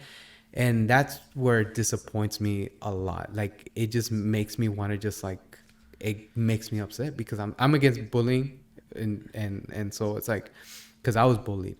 Yeah. And now how I am, you know, I just, I do become the better person, but I don't go and look for that person anymore. Like it doesn't make me want to go look for that person and like hurt them or anything like that. It just makes me talk to the person that's hurt and be like, hey man, don't talk, don't listen to them. Just you do you, trust the process, just ignore them or block them. I mean, what if they block you? I mean, if you block them, you won't hear that negative noise. Just surround yourself with positive vibes. That's all you need. But also in a way, but another part of me that says don't block them because you kind of want them to see how you're progressing with their words on there. So it's like, so if I notice that someone's really like not mentally strong, like I kind of feel like they're not mentally strong, I was like, hey, just block them. But if I feel like no, they could do it. Like just leave them there. Just leave them there. Let them talk. Just don't reply back. You know, and just keep on doing you. Don't just because of that. Don't go. Just because of that silence, don't go looking for a pizza, and that's just bring you back to back to where you were before. Don't let what they're saying become a reality in your life. And I was actually gonna leave, but you kind of took the words out of my mouth again. So you did a good job to do that. Weak-minded people versus strong-minded people when it comes to hate. So a strong-minded person will literally use that as fuel. Yeah. Like, oh man, keep talking. Yeah, I'm gonna show you. Yeah. Like keep talking. And that's the way I am. I'm like, I'm gonna prove you.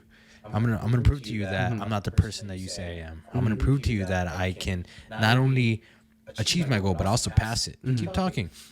Because a lot of the work is done in silence, and your results are what speak for you. That's true results right there. Now the weak-minded people, the ones that care about what other people say, now you need to be careful. Yeah. And that's where you said, go ahead and block them, get them out of your life. Because if you're not mentally tough enough, stable enough, that can become a big issue, and you can have withdrawals. Yeah. And go ahead and start binge eating, stop working out, or they just stop eating and they just starve themselves. And I'm like, you guys don't do that. Like, stop listening to what other people say. Like, just stop. I mean, it's just don't let it affect you. You know, and it saddens me, but it also upsets me that people are like that. Like, you see someone that's trying to lose weight and they post up, and that's what sucks about Instagram models as well, is that, you know, you see I think I posted a pic where, you know, there was a female that was like in a bikini, and yet there's a little bit over a person that's doing that journey, and they'll get 2-3 likes, and then like you see the other person in a bikini and stuff like with 100 likes, and you're like, and I see that, and I'm like,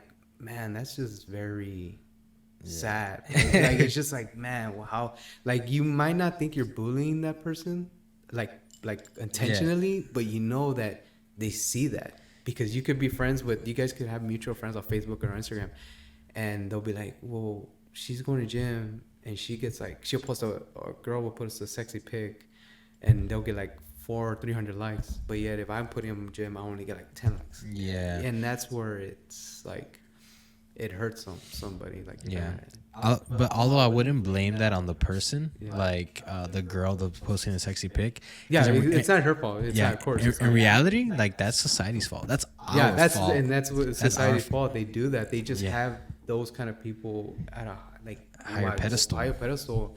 And it's like, whenever I see somebody that's working out, even if I don't know them, hey, good job, keep it up, and I try to push them, you know.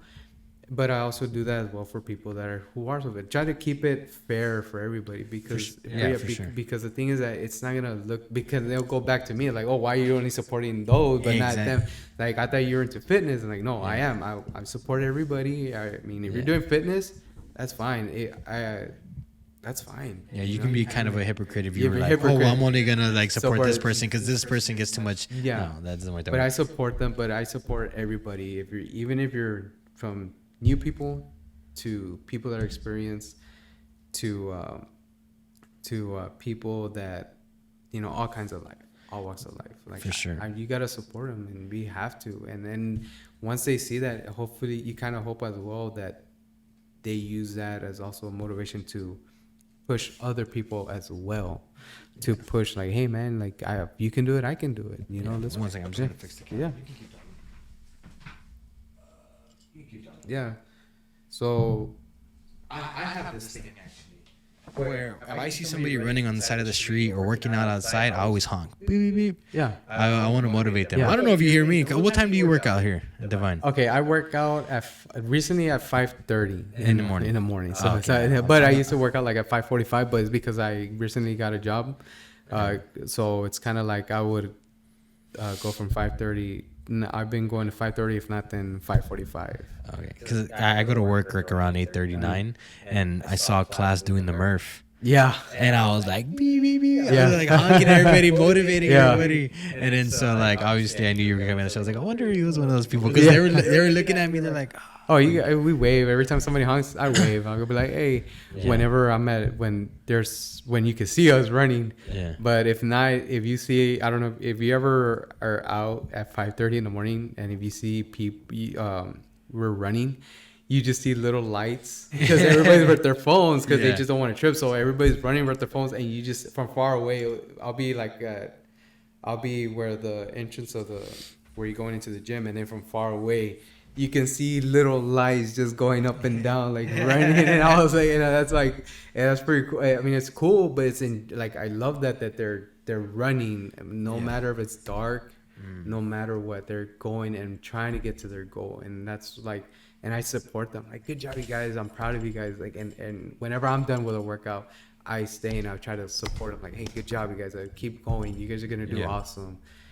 But yeah, that's what we do. I mean, that's how I am. I love to push people, like not in a mean way, but just like, hey man, you can do it. Come on, I'll do it with you. And I don't care who you are. Like, you. I mean, obviously you are stronger than me. So it's like if I do a workout with you, I would want to work out with you. Yeah, we should do it. Yeah, I'll be down. Like I would work out with you. I mean, yeah, you might be, you're stronger, but you know what? I'm gonna try to push myself, and I'll push you, man. Like, hey, man, I'm sure you're way more conditioned than me. So Yeah. I'm hoping that you'd kick my butt during the cardio. Yeah, but I'll be pushing, man. I'll be like, hey, come on, you do it, and I'm not gonna be because there's some people like, oh, this guy's like keeping me back. No, man, just support. I fuel off that. Yeah. Like today, I worked out at Andrew's gym, and he has this coach, he's a relatively new coach to his facility, and I loved it, bro, because I hadn't had a coach on my butt like that in forever. Yeah. Come on, 2 more minutes, and I'm like, hey, this guy's pushing me, man. Like, because when you have someone like that, it literally makes you push beyond the limits that you knew you can do. Yeah, it breaks that barrier. You break that barrier, yes, but it can intimidate. Yeah, some people, too. yeah. But after experience, you get to see like who's those weak-minded and the strong-minded. But you kind of after I learned like who to push hard and who to like push supportive. Yeah, you can still like push somebody in a very supportive way, like, hey, that's a good job, keep it up. Yeah. And then on the other side, you're like, let's go. Yeah, come on, man. Come on. I know you can bench. And I was like, come on. I know you can do more. And you push them on that way. And then they're like, yeah, I can do it. And they did it. Like, I had a workout. Like, before I got here, I went to the 5:45 class. And I did a workout with... Oh, so you're doing 5:45 in the afternoon? 5:45, and it depends on like if my body needs rest, because I have this thing called the whoop, and bro. so yeah, I saw it. Yeah, so I just needed it, but because I uploaded the menu yesterday, that got out of me like mentally. I got kind of like, oh man, I need to sleep. Yeah. So I overslept on purpose, and I knew I was gonna come the next day, but I had a partner today, George, and he's a bigger guy, but he's strong. Yeah. And I'm a more conditioning kind of guy. So he's strong, I'm conditioned. And we pushed each other. Like, I was like, hey man, come on. And he was on, like, he'll push me and I'll push him on strength, and he'll push me on strength and I'll push him in conditioning. And we did the partner WOD because today was the 2-year anniversary at Divine, which is the partner WOD. We had a partner WOD workout, and man, like, it's just like, that's what I'm saying. Like, I don't really care what you're lift with. If you're stronger than me, hey man, I'll work out with you. If you're faster than me, I'll still run with you. Yeah. You know, it also helps me. It pushes me, because when there'll be times where I'll challenge Edgar on purpose, my coach, and I'll be like, hey man, come on, let's do this. And he'll challenge me and I challenge him, and we both run. And yeah, I know he'll beat me, but it's like, I don't care. I just want to make myself better. Yeah. So my partner now, Carlos. So we're very competitive, but in a very brotherly love type of way. Okay. And so like he's obviously way more conditioned than I am, because he's been doing CrossFit for a couple of years now, and I've been doing more conventional lifting. I'm a lot stronger than him. Yeah. So when we're working out and we're doing cardio, I'm like, I'm coming after your butt. Like, you know what I mean? Like, I'm coming after him. I tell him, like, he knows that I'm coming after him, and that I eventually want to surpass him in the conditioning. But he comes back and tells me the same thing about strength. He's like, no, bro, I'm gonna get strong. Just wait. Like, you know, I'm gonna get to the numbers and whatnot. And so, like, bro, that's just, it brings the best out of you. Exactly. It does it. That's the point. Like it brings out the best of you. If you know, like if I there's a workout I see the night before, and I see who's in class. I'm like, okay, we're doing a condition. Okay, that guy's conditioned. I know he's more conditioned, or that girl. And there's a young girl. She's like 12, and she's a marathon runner. She's a kid, and she run fast. So the other day we had a workout where we had to run fast. So I'm trying to keep up with her. And man, I'm 31, and she's like 12, 13, and her name's Valeria, and she's a true athlete. She does bicycles, and she did one competition where she was doing a bicycle, a running, a swimming, triathlon. Triathlon. And I'm like, man, like, so we did this running, and I try to keep up with her. Man, she beat me yesterday. I'm like, Valeria, I'm gonna get you one. Get you one of these She's days. a beast, bro. That's good. That's amazing to see, starting so young. Yeah. And it's good. And I think that we should all, like, I think we should kind of have that kind of fitness enforced more when we're young. Yeah. You know, back to like to the food thing. You know, it's like, if we're giving our kids bad food, chicken nuggets, all these bad foods, it's gonna affect them in the long run. And I tell parents, like, it's what happened to me. You know, with like, you know, I was eating whatever I wanted as a kid and through high school, you know. So like I tell parents, and like, hey, don't, like, I recommend, I mean, it's your child, but it's just like, I'm just telling you, it's like, I don't want them to go through what I went through. Trust me. I mean, it sucked, man. Like, it's gonna come back and bite you later on. Yeah, the thing for parents though is that it's just a lot easier. Yeah. Just get them chicken nuggets. Make them pizza rolls. Yeah, it's easy. So being a good parent takes a lot of effort. Yeah. And I know I'm not a parent by any means. I'm not a parent either, but I know that there's people that know that have parents, and they tell me. My brother has a child, and my sister-in-law, I'm always bullying my sister-in-law. My sister-in-law is basically my sister. And so, eating chicken nuggets. Yeah. And she's like, be quiet. You know what I mean?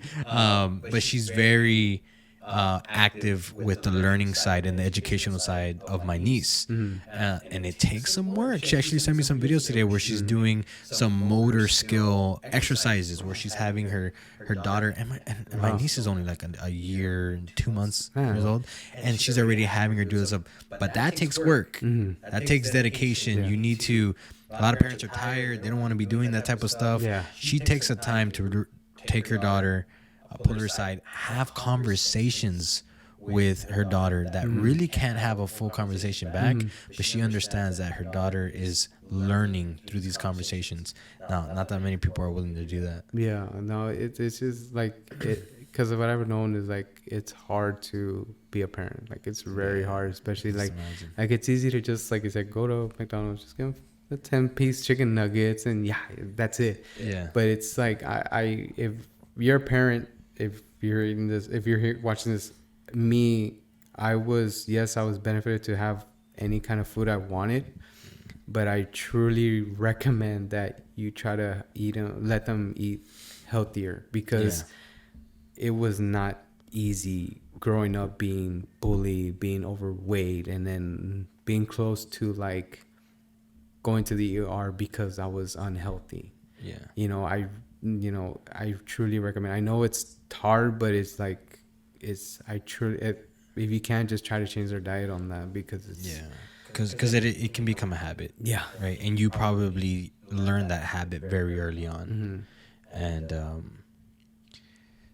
yeah, here's the thing: if you're a parent and you really love your child, you would put in the effort to Yeah.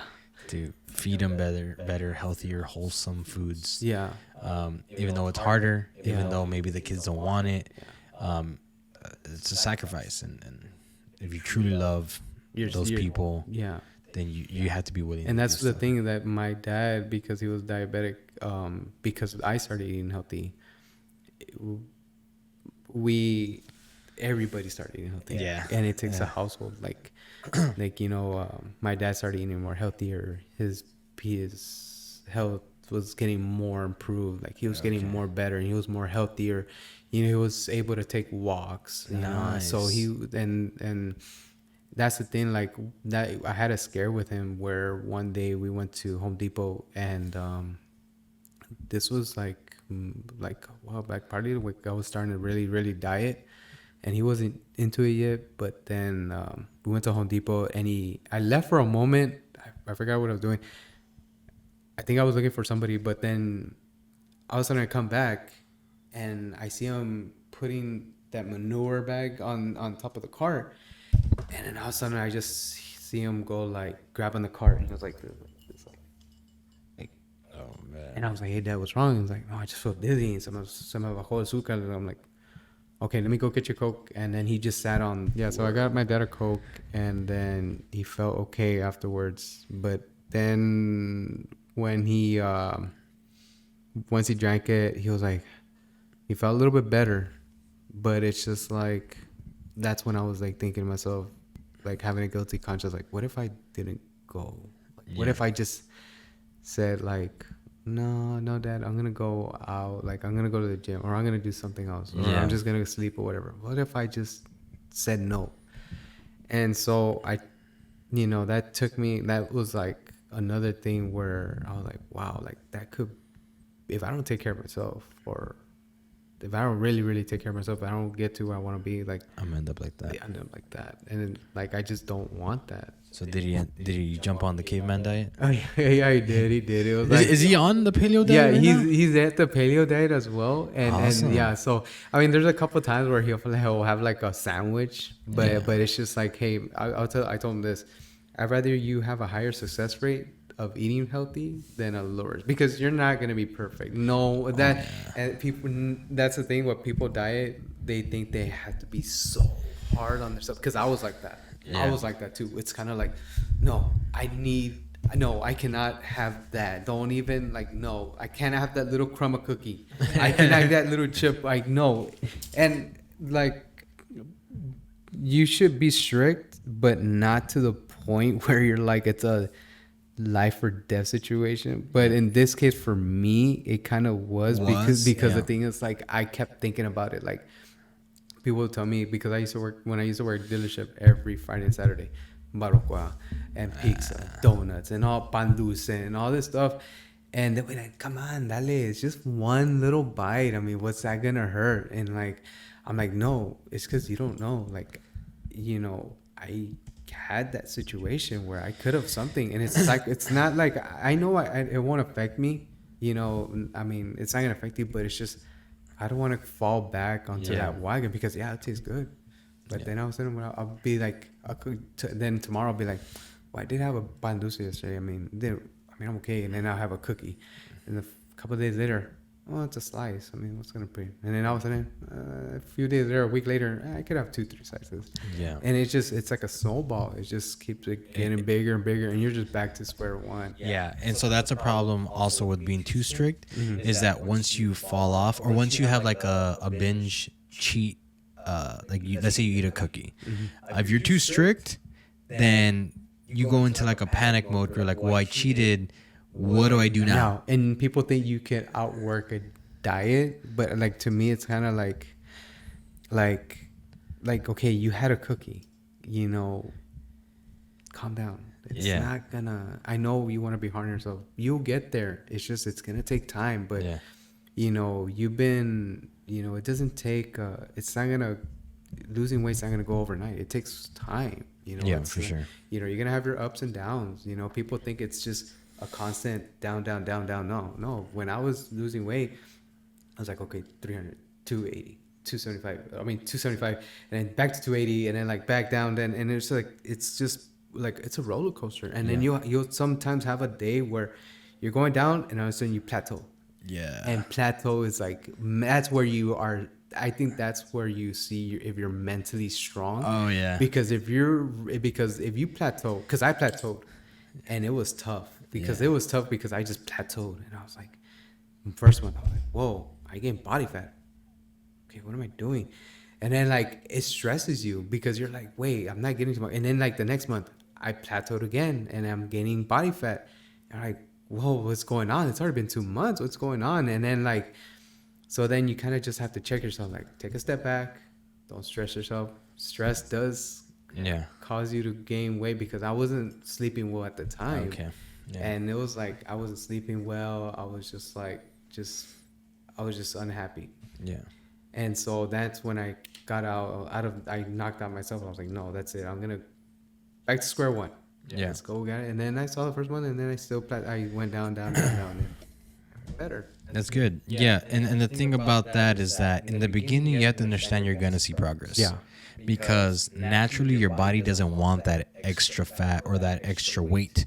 So what's going to help you get rid of it? So in the beginning, obviously, you're going to have gains. Yeah. You're going to see the weight fall off. But eventually, there's going to come a point where, like, it's not going to be that easy. No. And now that's where the true challenge comes out. Are you really going to be disciplined? Mm-hmm. Are you going to wake up and work out every single day? Are you going to be eating the correct meals that you're supposed to be eating? That's where the true challenge starts. So I always tell everybody, in the beginning, enjoy it. Yeah, I tell them it as well. It's like, it's easy now. It's easy now. But once you get there, you're going to have a time where you're going to really test yourself. You see, but that's the crazy part of how we're designed mentally and psychologically, because the thing is, when you're losing weight, and let's take that example. When you're losing weight, what's going on? You're gaining confidence. So by the time that you do plateau, you should have already gained all the confidence that you need in order to overcome an obstacle like that. It should be that way. Yeah. But what often happens is that a lot of people, they don't truly challenge themselves in the beginning. So they're losing that weight because obviously their body wants to get rid of it. So they're not building that mentality. So when they hit that obstacle, it's like They hit a brick wall. yeah, I don't know what to do. Yeah, they're stuck. And I was stuck too. And that's where I kind of like changed. I was like, okay, well, let me change a little. I just tune up my eating habits a little bit more, like just a little bit. Take out a little bit of this and do more of this. And it was back. Okay, I'm back who I am. And the thing is that when I tell people when they start losing, I'm like, hey, you can, first of all, you can do it. Anybody can do it. I mean, you can lose body fat. You can do what you want. You can do it. But I just want you to know, you will struggle. Yeah. In midway. I don't know when, but there will be a time where you're going to hit a wall and you are probably going to be sad and you just don't want to work out anymore. But when that happens, message me. I don't care. Just message me. I mean, what I tell people also is like, whenever they hit a brick wall, it's like, hey, post some of your food. Because if you're embarrassed to post that means for sure you're not supposed to be eating. Yeah. So it's like so that's what I did. I was like, you know what? I'm gonna start posting my food, and that's where I got the food thing. Is like, okay, like where I started. People were telling me about my food, like, hey, how'd you lose so much weight? Like, why? What are you eating and how are you eating? I'm like, no, I'm just sticking to paleo. This is what I'm doing. This is what worked for me, and so. So I started doing that, posting food, what I have for breakfast, what I have for lunch, what I have for dinner. And then I just kept, and that's where I kind of got back on track just by posting the food and people, and I wasn't doing it for the likes. It was just like, I'm confident of what I'm eating. Like I know for sure it's good, that I'm not embarrassed to post it. Because if I'm saying like, oh man, if I post a pasta or whatever, it's like, okay, that's not. I don't think I'm gonna hide myself on that. And like, why did you have to hide yourself on that? Yeah, that's what I'm saying. Like, so if you really wanna, I know people will get hate, but you post your foods, but I really recommend if you want to start eating healthy, post your foods. Show people like, hey, this is what I'm eating. Yeah, it holds yourself accountable too. Yeah, it holds yourself accountable, and then people are like, and then like, but then you also get those people where like in public, like if you're eating somewhere, and like let's say it's your cheat day or cheat meal, and they see you at a pizza place, they're like, "Y la dieta?" Like, and the guy is like, "Whoa!" It's like, "Oh my god!" Like, so like that's why like it holds you accountable, so you feel bad about it and stuff. But I know I got that a lot. Like whenever if like in the beginning when I'll be having a pizza, I'm like, "Y la dieta?"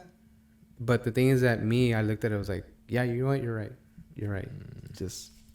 Keep the pizza. I don't want it anymore. I don't need it anymore. Ya me agüitaste. Yeah, I don't even want it anymore, man. But it's. I mean, I recommend to do that. I mean, I recommend you post your foods, because another thing is that you don't know who else is gonna be motivated by that. Yeah. Post your workouts. I mean, not you're trying to show off. I mean, if I see that you're barely, if you're gonna start and you're benching the bar, don't be embarrassed. We all start off somewhere. Yeah. You know, I wasn't very good in pull-ups. It took me a while. You know, so I showed my progress. I used to be in a band. There's one incident where I had a camera there and I was doing banded push-ups. And I did one, and then all of a sudden the band fell out the fin, and I'm like, ah. And one of the members, Melissa, she was like, "You saw that, Freddy? You recorded that?" And I'm like, "Yeah, okay, I got that." And then now it's like she made fun of me because I'm known to have my camera over there just of me working out.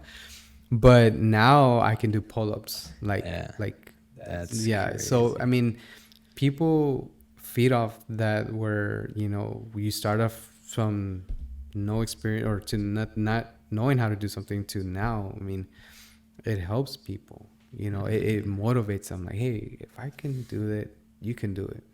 And also with diet, I know people when they tell me, "Oh, how'd you lose this weight?" I'm like, "Oh, I did dieting." And the first thing they always tell me, "Are you married?"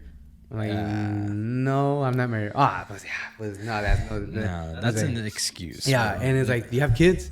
"No." "Pues ¿Trae bills? You got bills?" I'm like, "Well, yeah, I got some bills." And like, but no, not a lot. I'm like, and then I tell them, like, you're just excusing yourself from doing it. Like, it's giving you a reason not to, like, oh, well, he can do it because he's single. And I mean, not single, or like single, or you're young, or any kind of excuse. They'll find an excuse. Single, don't matter. Yeah, Like, I always say this. Yeah. Excuses are like buttholes. Yeah. Everybody has them. They stink, and nobody wants to get them. Yeah. Keep them to yourself. Yeah, but then that's the thing. Like when right now I'm talking with someone, but like that didn't change who I am. Like, I'm still doing my dieting and stuff like that. But it's just like you shouldn't make an excuse. For sure. For sure, you shouldn't make an excuse. If you really want it, then get it. I mean, you'll work hard for it. You'll defy anything that comes in the way. Yeah. And I tell people this too. I heard it from somewhere. I don't know where. So I wish I could credit them. But 80% of the people don't care. Yeah. 80% of the people that you tell your excuses to, they don't care. The other 20% are glad it's you and not them. Yeah. So the only thing that these excuses, the only person that it's affecting is you. Mm-hmm. You're literally going and telling your excuses just to defend yourself and to credit yourself on why you can't do something. Mm-hmm. Okay, keep saying your excuses, but excuses doesn't compromise for results. Mm-hmm. I don't care how good the excuse is. There are some good excuses out there. Your family member could have passed away today, and you had to go, service that. But the results stop there until you end up going back to the gym. That's just the hard truth. Yeah. It doesn't even have to be that serious.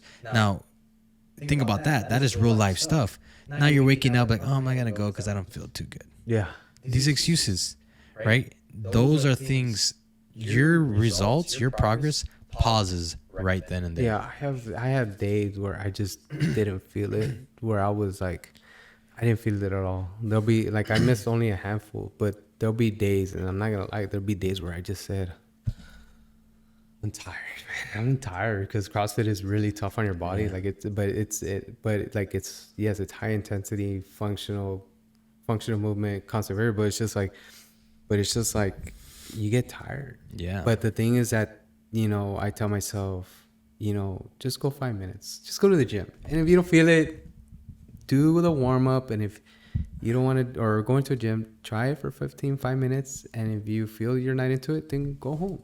Yeah. At least you did something. I don't want you to, the point is to don't stop going. I mean, keep going. Even if it's for 10 minutes, 5 minutes, it's better to work out for 5 minutes than not work out. Yeah. Well, the thing is, usually when you go for 5 minutes, you end up being staying, longer. Yeah. That's how I tell people. I was like, hey, just go for 5 minutes, just go. But I know in the end they're gonna end up going, because that's where that's what I mean. I went where I didn't feel it, and I was like out of it. I was like not in the mood at all. I was just so tired, and then I went for like a few. I was like, no, I'm just gonna go do a warm up, or I'm just gonna ride a bike or whatever, and just make an excuse that I had to go or whatever. But no, I did the warm up, and I was like, okay, fine, okay, I'll do the Y. I'm already here. Might as well just do the workout of the day. And then I came out happy. I came out better. Yeah, I've had some days where I don't want to go to the gym, and those sometimes are the best workouts that I've ever had. Yeah. Like some of my best workouts are when I'm sick too. Yeah, I remember there was time where I was sick, and it was probably around January, February, when the COVID, when COVID, like we didn't know we had, like COVID was around, like we didn't care about COVID last year, but I was really sick, man. I was tired. I just felt so tired. I was like, I didn't want to work out. I just felt coughing, and I was tired. And I don't know if I had COVID. I don't know if I did have it or not, but I was so tired. I just woke up and I was like, I can't breathe. I'm tired. Did you go to the gym? I went to the gym. I was like, I'm not gonna give up just because I'm gonna. If you're gonna do it, if you're tired, do it tired. I mean, all the COVID crazy people right now, like, how dare you? I know they're all like, how just sick. I mean, this was like January. We didn't even know, man. I mean, I'm very solipsistic when it comes to that, so I'd still go. Yeah, I would still go. I don't care. Yeah, I would still go. Like, if I'm sick, I'm still gonna work out. Like, not of COVID, but I'm just saying, like, if I'm sick, then now I'll be like, okay, well, I'm not gonna go to the gym, but I'll just do a home workout. I'll just do body workout, just body weight workout, push-ups, sit-ups, running, all that. But I'm not gonna stop being. What's a 15-20 minute workout gonna do? I mean, you could just do 15-20 minutes of a workout and you feel good. But it's just like, when that day happened, I was like, man, I'm so tired. I had a headache. I couldn't breathe. And I did the workout, went home. I slept for like 30 minutes. Because at the time, gym would be at 5 in the morning. So I would wake up at 4:30 in the morning. Yeah. Work up at 4:30 in the morning, and then get over here by 5, get up by 6. And I'll go in and work at 8. So I had like an hour and some to rest up. So I'll go, once I got home, I took a nap. I felt okay. But when I went back to work, man, it was like so much tougher, because it was just like, I'm there at work, I'm under a car, and I'm like, man, I don't want to do it. I just want to go home. And I'm like, I just want to go home, man. But it's just like, you got to keep on going, though. I mean, that's me. Like, I keep going. Yeah, bro. And I've been working where I work at that specific location for about 6.5 years. And I do not have one unexcused absence. Not one. There's not one day that the only time that I missed was that they wanted me to get tested for COVID. Only day. And that was excused because that's what they wanted me to do. Yeah. If not, I would have still showed up to work. I didn't have COVID. I went to go get tested. I didn't have it. Returned to work the next day. I actually had food poisoning. I was still willing to go. By the way, first time I've ever had food poisoning, I was during COVID. First of all, I thought I had COVID. I went to go get tested. I didn't. Found out that I had food poisoning. I literally thought I was gonna die, bro. Oh my God. That night, dude, like, it felt like my stomach was bloated and it was gonna like tear. I felt so acidic. Like, if I had gastritis, I guess. I don't know how gastritis is, but I would assume it's like very acidic or very whatever. So I felt like there's hot air coming out of both holes. Oh my god. So 5 o'clock all night, tossing and turning, couldn't go to sleep. 5 in the morning, I just turned because I had a trash can ready. So I was talking to my best friend, and he's like, "Bro, that's food poisoning." I didn't believe him, but he's like, "It's food poisoning. Be prepared to throw up overnight."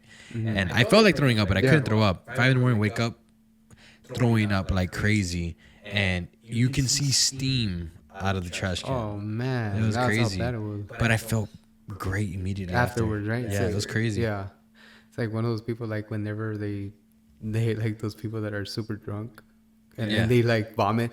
All right, right for round 2. I'm like, yeah, that's how it was. But it's just man, like I haven't drank in like over 2 years, bro. really, and that's the thing. Like that when you tell somebody you want to diet, you're like the first day. I also will tell them that like people who I know that drink alcohol. Like I had a guy and he does that. I don't know. I'm not that much about you. He does that UFC. I think ninjutsu or There's mixed martial arts. Yeah. Yeah. And he told me, I was like, bro, and he's like, so I want to lose weight. And I seen in stories, and he's always drinking on the weekends. And so first time I saw him, how bad do you want it? And he's all like, well, I really want to lose weight. And I'm like, because I told him, man, I haven't seen you for a while, a little bit chunky, and a little bit. And then he's like, so I asked him, are you willing to stop drinking alcohol? No, not that. Well, in that case, how about the lower carb or impeccable? I'm like, no, dude, you gotta either you're in or you're out. Yeah, dude. Nah. He wasn't willing that's to the give it thing, up. and that's the thing here in the valley. Like I notice a lot of people drink a lot, and That's tradition, bro. yeah, All these fatty foods that people eat, all the cookouts and all that. When you see a cookout, you see beer. Down here, like George Lopez says, there's more kegs than kids. yeah, There's more kegs than kids. yeah, man. bro. And And that's our tradition, bro. Yeah. Like that's what we grew up on. And every weekend you throw a cookout. Yeah. Family gets together, tortillas, alcohol, and then that's just the way we were raised, and it's kind of hard to get out of that. Yeah. Well, that's the thing. Like what I learned from being, I did a cookout for the Divine Family, and it was last year. It was during, I think, a little bit after COVID. It was during the football season. It was the Cowboys. It was the Cowboys versus the Cardinals, and it was a Thursday night, and we had a good time. And people think that you need to have alcohol in that party. Nobody in my house that came by, they didn't not have any alcohol. Not a no. These guys like different ages, moms, teenagers, grandmothers. They came by, and we don't need alcohol to have a good time when you have a cookout. What I told them, and we ate even healthy. We even ate healthy at a cookout. Like people are like, wow, you guys, like how are you guys gonna have a healthy cookout? I'm like, no, we had protein. We had fajita. We had the good fajita. We had burgers with the high protein with low fat. Okay. We didn't have any chips. We just had like potato fries, but like we cut potatoes, or like we cut them up and made them into French fries, and then we had beans. I had ranchero beans, but instead of putting weenies and regular bacon, I made ranchero beans with turkey bacon. Okay, cool. So it's like onions, and it's like you just make little small adjustments, and it's still good food. And everybody, I mean, I hope they're not lying to me, but they told me that it was but they all told me, oh, it was great food. But I did see them go get seconds. I saw Edgar getting like more like beans and stuff, but it was like, but everybody enjoyed it. Like, did you go to Freddy's cookout Thursday? It was bad. No, and people thought like, oh, you guys probably drank that day. That's why you were like, no, we didn't. Nobody drank. We didn't have any chips. We didn't have nothing bad. We had a salad, a bowl salad, and then we had a bowl of like veggies and stuff like that. But when people think of a barbecue, they bring beer. Bring BYOB. Bring your beer, chips. And I was like, no, there's healthy alternatives. As well, like it's just that we follow this thing where, like, for example, like on Monday, everybody starts their diets on Monday. Yeah.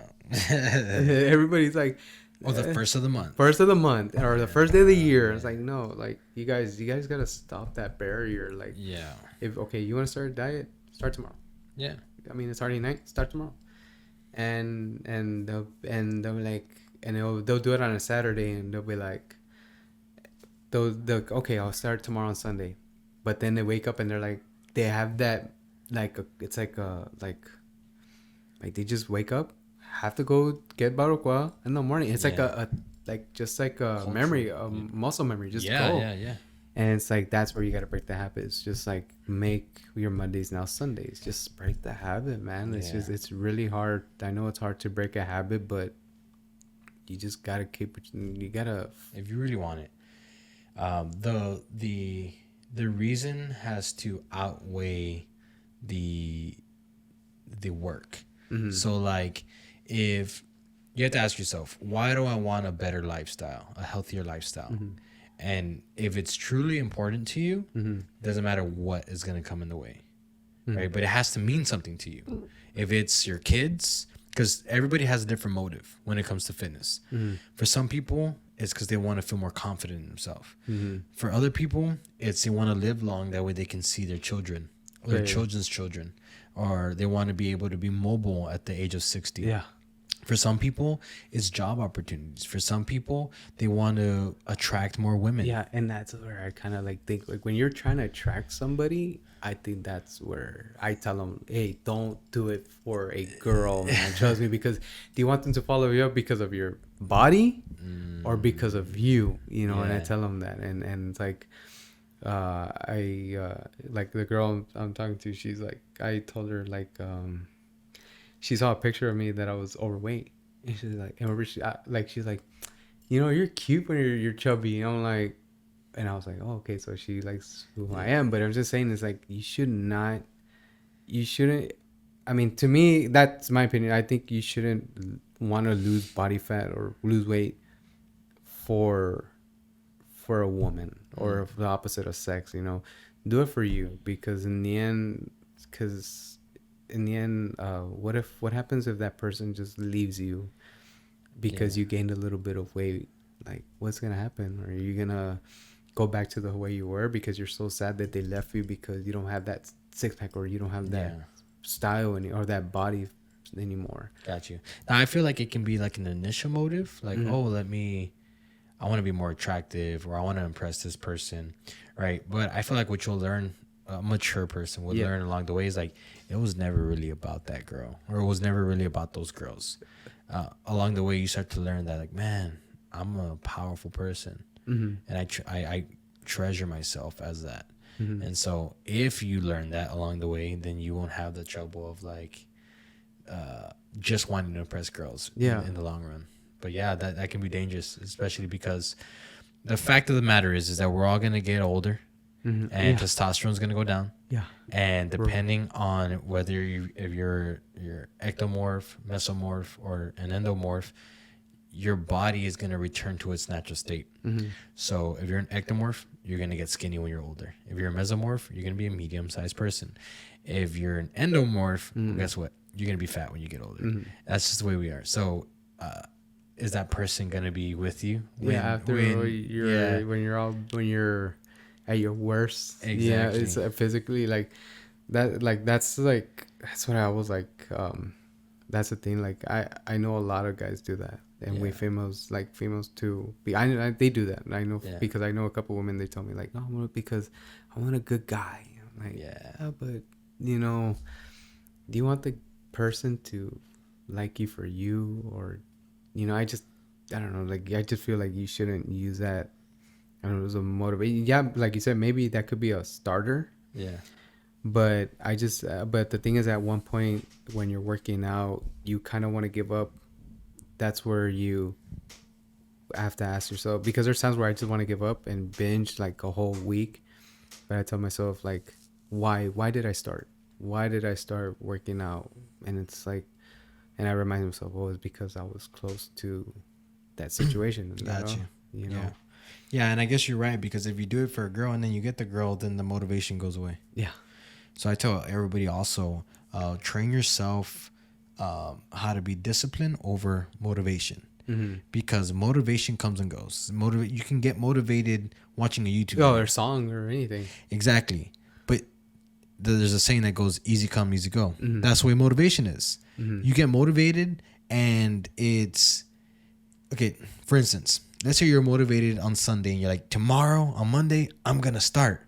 Yeah. If you don't wake up with that same motivation on Monday, you're not going to do anything. No, you're not. Exactly. So, but if you learn how to cultivate and teach yourself how to be disciplined, if you wake up on Monday with with no motivation, guess what? Your discipline is going to take over. Like, look, this is the reason why I started, because I felt depressed, because I didn't feel good about myself, and the discipline is going to overcome the no motivation, and I'm still going to get up and I'm still going to go work out. Mm-hmm. So, but discipline is hard to cultivate. Yeah. Discipline is a lot harder to learn how to become a habit, because motivation comes and goes. You can get motivated, but true discipline is learning how to make that into a habit. Kind of like how we have bad habits with eating, bad habits with drinking. It takes some time to learn how to. It's a routine. Exactly. And so you'll get to the point eventually where if you miss a day of the gym, you don't feel complete. Yeah, like there's a quote, and I love watching his videos. It's Eric Thomas. Yeah, Eric Thomas, bro. Man, I posted a video, and I love this quote where he says, "The strength of your success is in your routine." Yeah. And he says, like, yeah, you're not gonna be perfect 365 days a year. You might mess up, but the strength is in your routine. I mean, you keep you make it a routine of going to the gym, eating healthy, drinking your gallon of water, having your rest days. You know, once you make that as a routine, you will see the results. Yeah. You know, it's not gonna be, it might not be tomorrow, it's not gonna be in a month, but it's gonna take time. But you will get there. You gotta have to trust the process. Yeah, for sure. Yeah, Eric Thomas is a good. He was my favorite motivational speaker for a very long time. Now he's my second favorite. He's still good. Who's your first? Damn, I always get his name mixed up with my favorite preacher, but Leslie Brown. Leslie Brown. Yeah, Les Brown is what. Les Brown. Okay. Yeah, that's for short. Les Brown. Check him out. Okay, I'll check him out. He's a super rad dude and very motivational. Mm-hmm. If you're looking for motivation as far as like fitness goes, Eric Thomas is the guy to go to. But Les Brown will literally motivate you in life, like in general. Mm-hmm. So like that's someone who I look up to. Yeah, I gotta check him out because like I like watching motivational because I kind of like not just to motivate. I don't use it to motivate me.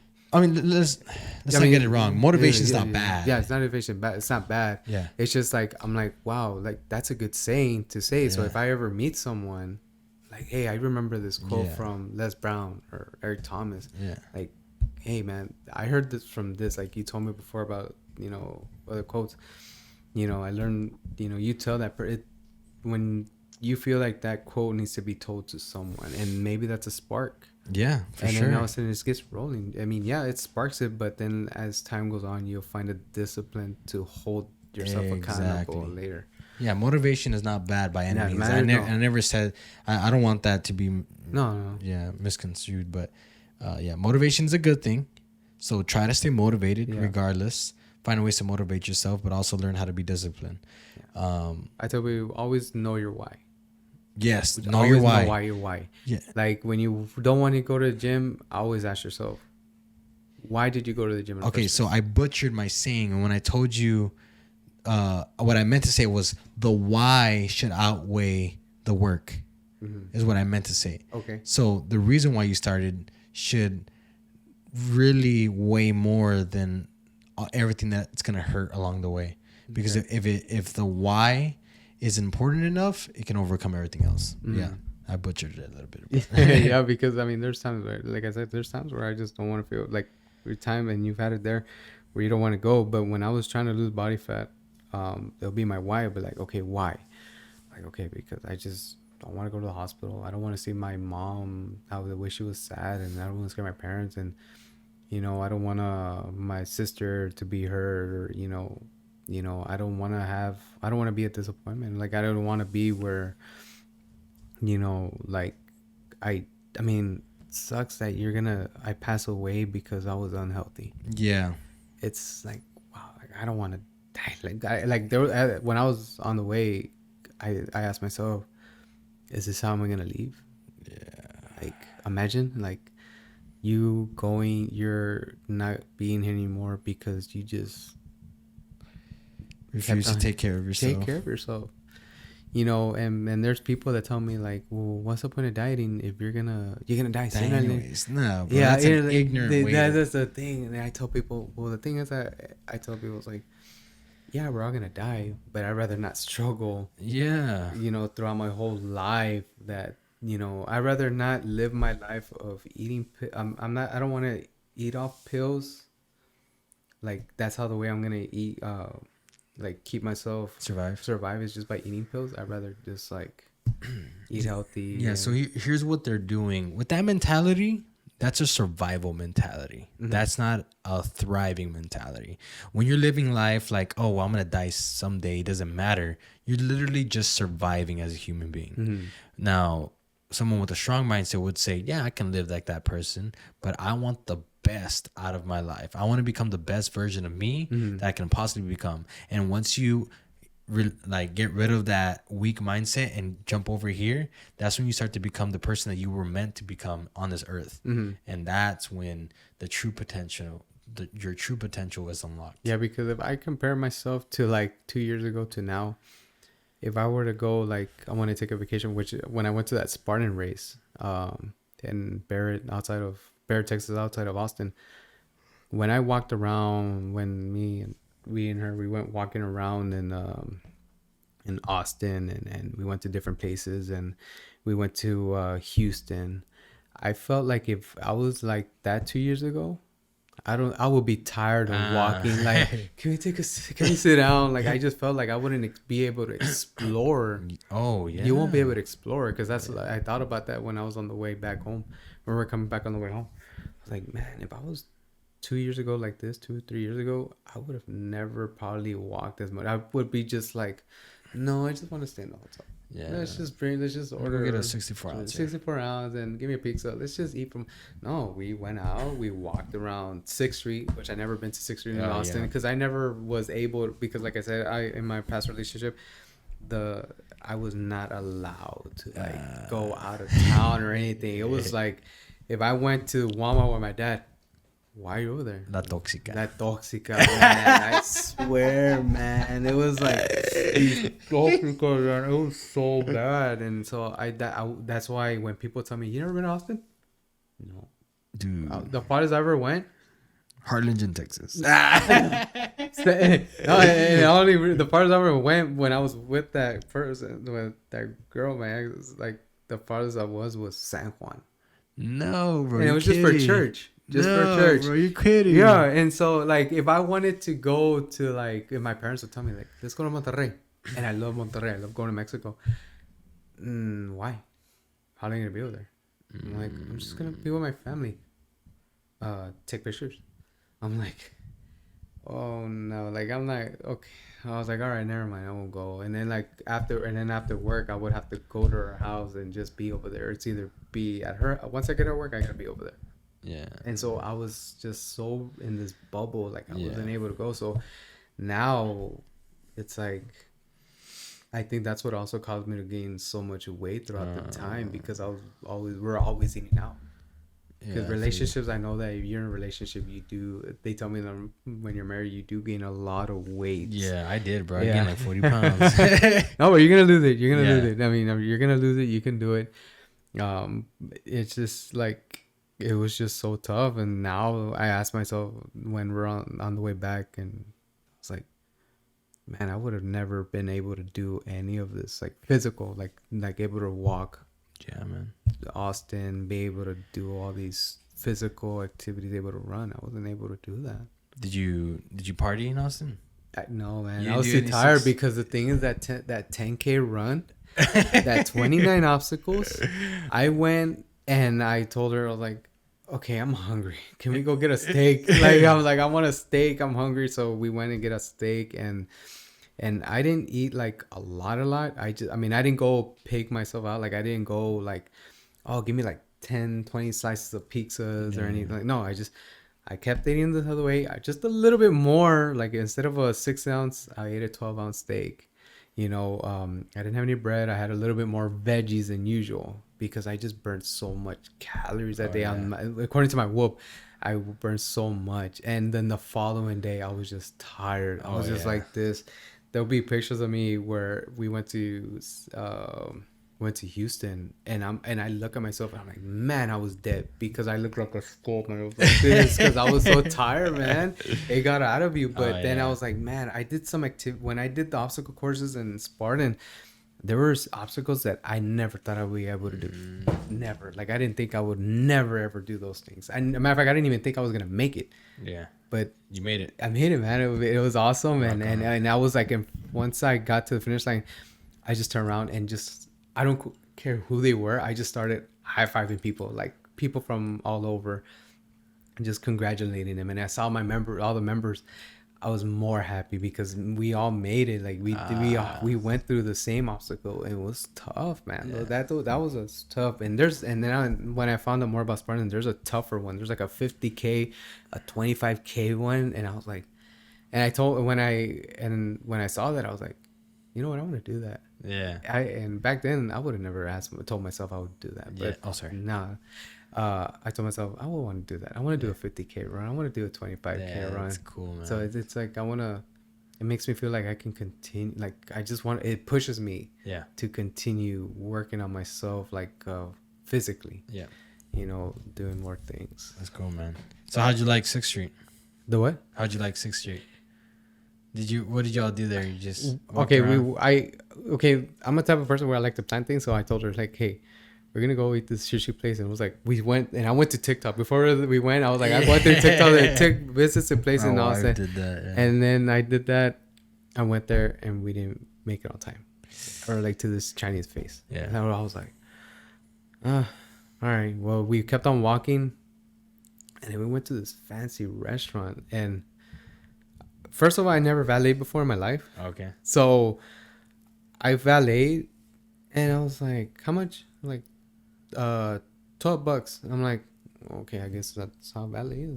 Don't know.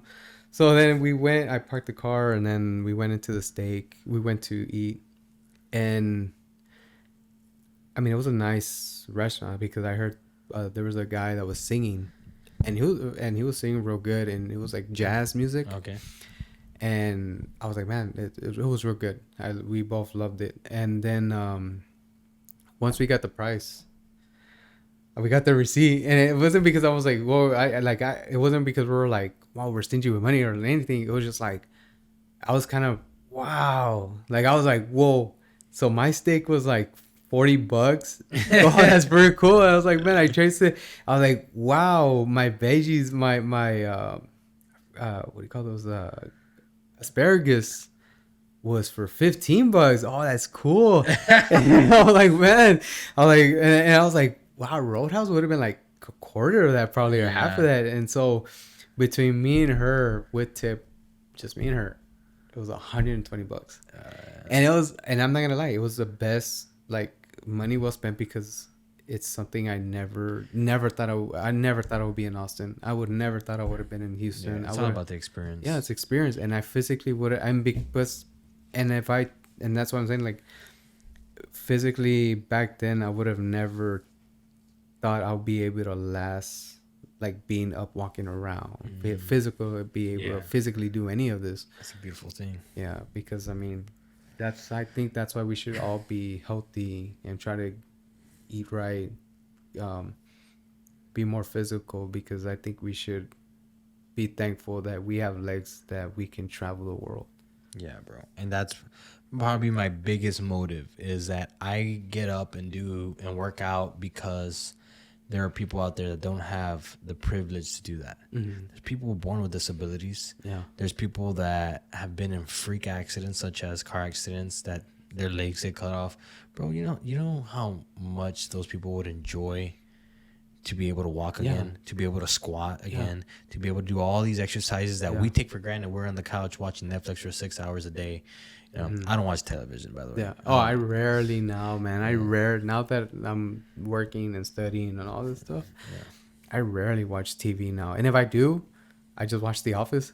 I just watch I've it never all, seen you it, know, but- or if not, a little bit of Friends, Yeah. and or just watch one of my favorite movies, Jurassic Park, and that's all. Cool. And I don't watch like it's not like I'm always there, Yeah, clicking. So I could, I mean, I could, because back then I would just be on watching TV all day, man, Yeah, watching, bro. playing video games. I have not played a video game in probably like 6 months. Really? Yeah.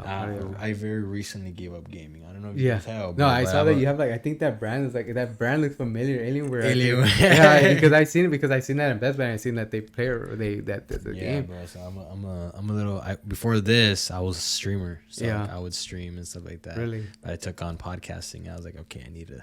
Yeah, take a break on that. Yeah, and I need to focus on my podcast. Yeah. I'm very passionate about this. Yeah, and that's the thing. Like, it's just like, I would have never thought I'll be able to do anything that I'm doing now this year. Like I thought 2020 was my year, because I was like, man, 2020 I'm single.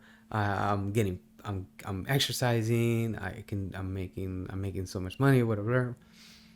But then COVID happened, and it's like, I think that was a sign to like, hey, and I took it as a sign, like, we should appreciate more of like being like, we should appreciate more that we're able to have more family time. Because that's the thing, since I wasn't able to be spending time with my family, at all, I think COVID, I look at the bright side of everything, is that I think COVID made me like let me spend time with my family. Yeah, I get Because you. they told me, like, Mijo, we lost you so many years. We didn't, like, you just left, came home, and we never saw you.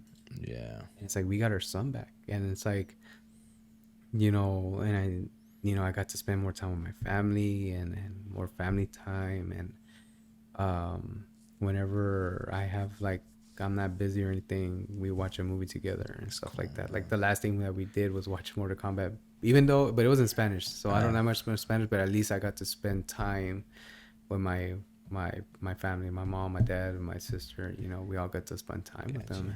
I struggle with that. That's one of my struggles, is I'm not very family oriented.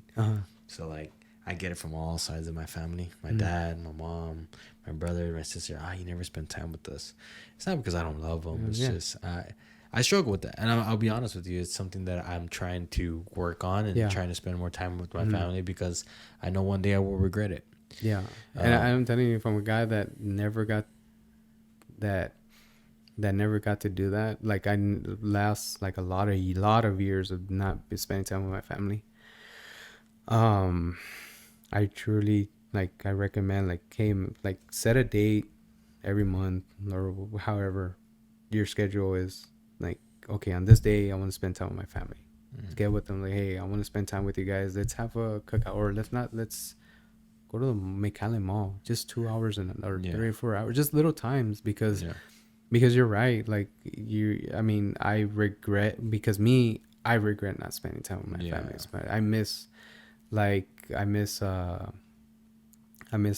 just having family time. We get to watch, because we used to watch movies together, and we stopped doing that. We had a tradition where every Friday and Saturday we would watch a movie, and we lost that. Like, it's just because of my ex, and now I am spending more time with my family, and we both agreed that, like, we shouldn't let family time is important. Yeah, for sure. And I recommend, like, if you ever have a chance, like once a month, whenever you're not busy, when you have a day, when you know your schedule, okay, I'm gonna be day off this day, let me make time. Let's just go bowling. It doesn't have, you don't have to Yeah, bowling is something that we enjoy. Yeah, you don't even have to be there all together all day. It's just like a couple of hours. Yeah, I need to work on that. And they're actually all coming together because it's my birthday next week. So I think Wednesday. I don't know. Trust me. If I already try to get a day off, try to like just like a gym, you have to have a rest day. Yeah. And you have to have a rest day here, because you give yourself a mentally refresh. Oh yeah. Because you never know, what if you're over there and an idea pops up of maybe your next podcast is could be of something that you just see out of nowhere. Like Yeah.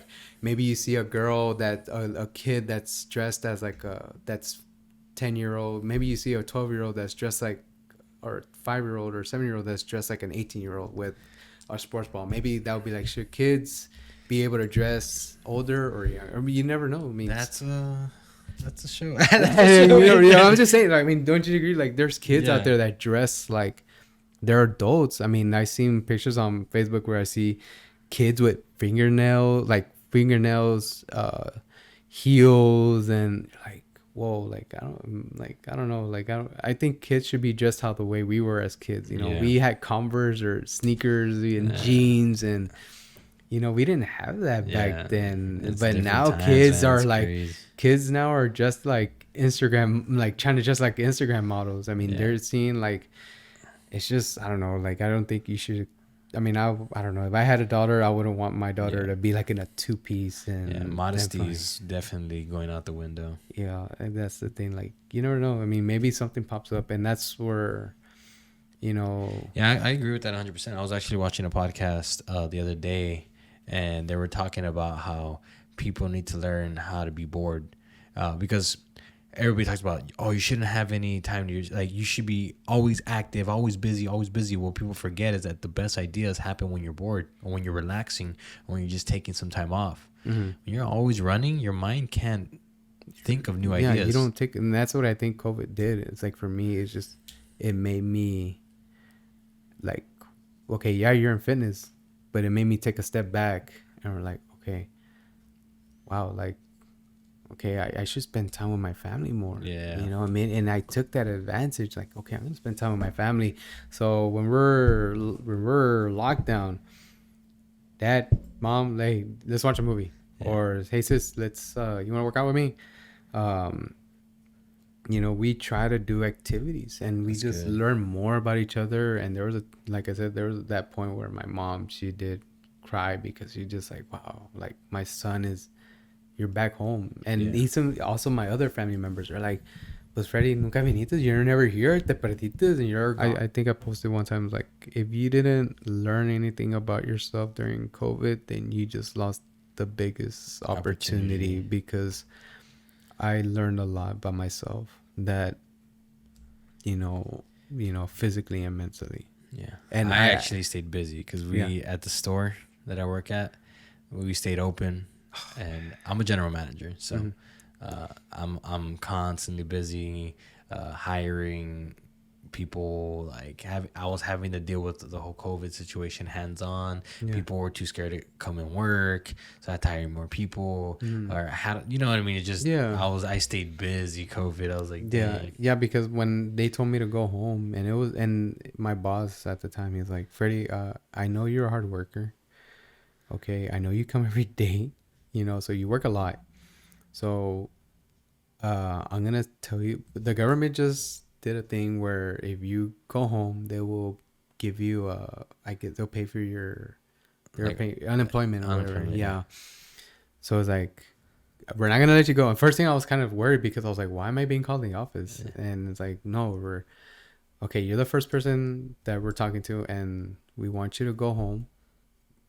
There's gonna be a lockdown. The other technicians, we want them to stay, but I feel like you deserve, like, I think you should go home and just like Take the unemployment. take the unemployment. And honestly, I think that was like the best decision. Nice. Because the thing, I wasn't worried about the money. It was just working. It was just like, I thought about it. I was like, wow, I've been working since I was 18. I never asked for a day off. Like, it's not like I never called in. Yeah. If I need a day off, I just switch days. Yeah. But I never asked for it. I never called in. Yeah. I feel like if I get called in, I'm fired, because I feel like if I call in, then there's someone right there that could. Bro, I have that same mentality. Yeah. So I started working when I was 16. Uh-huh. And same thing with me. Never called in. Yeah, and that's the thing. And I think that's a good mentality to Yeah. have, because it shows that you're a hard worker. Yeah, some people nowadays, they It's just... just like they call in. Like, for example, Like, you it's nothing. yeah, like you go anywhere, and we're hiring, Yeah. and you're like, That's me right now. yeah, yeah, and the thing is that like, but like that's the thing. Okay, I look like, okay, there's a lot of job opportunities, but for example, there are places that are closing early. Now I don't know where you work at, but I'm just saying like, is there like, do you guys close earlier? We close at 10. But like before, was it the same hours before? Yeah. Okay, because like for example, the mall closes at 7, Okay. and like back then it used to close at 9, or like Walmart, for example. Yeah. I'll tell you after where I work. I just Yeah. don't want to say it on. No, the no, record. that's fine. Yeah. But I'm just saying, like for example, Walmart, It's 24/7. It's 24/7. I see posts where people say, "Oh, I miss going at Walmart Yeah. at 2 o'clock in the morning." Dude, me too, Yeah, dude. yeah, and it's like okay, well, you wanna hire people, but yet you're shortening the hours. So it's like, Yeah. how do you kind of expect people to Yeah. go and survive Makes sense. with probably 15 hours a week Yeah. when they're making more out of unemployment? That's fair. So it's like, I kind of understand them, but there's some people like that pasan, like, dude, come on, like Yeah. unemployment. Yeah, you're getting 300 plus, you get another 300 because of the COVID situation. You're getting 600, but it's like, well, how? But the thing is that you guys are closing early. Yeah. You guys want to, Y'all are complaining that nobody was willing to work, but yeah, you're not providing the hours. Yeah, you're not providing the hours, so it's like, I mean, Yeah. what do you guys want to do? That makes sense. Yeah, and I like, to me also, like I also thought of like, I think we should, like, we lost a lot of local businesses. Oh man. Local businesses. Like I think I posted one time. I put it one time where, okay, for example, bring the movie theaters back, but have vendors outside, people that want to sell lotes or chips. I mean, I know it's not like healthy, but I'm saying like, maybe have people that want to sell something outside, man. Like, help local businesses. If you really want to help out local businesses, you know, Create opportunities. Then okay, just, I know you guys make off your money from the popcorn, but I'm pretty sure you guys make a lot more with the movies as well. Yeah. You know, so it's like, I think they should have like vendors, you know, a healthy, maybe there's somebody that wants to do healthy snacks for a movie theater, a healthy alternative. You never know. Good. You know, but it just sucks how, you know, in the situation that we're in, that Yeah. it sucks, man. But For sure. Well, Freddie, I think we're gonna call it for today. yeah, I'm pretty sure we can go on for like another I know hour. we can, man. And I definitely want you back, especially to see how your cold shower yeah, process goes. So I'm gonna keep in contact with you, and I want to bring you back to see how that went, and then if we see any progress physically and psychologically. yeah.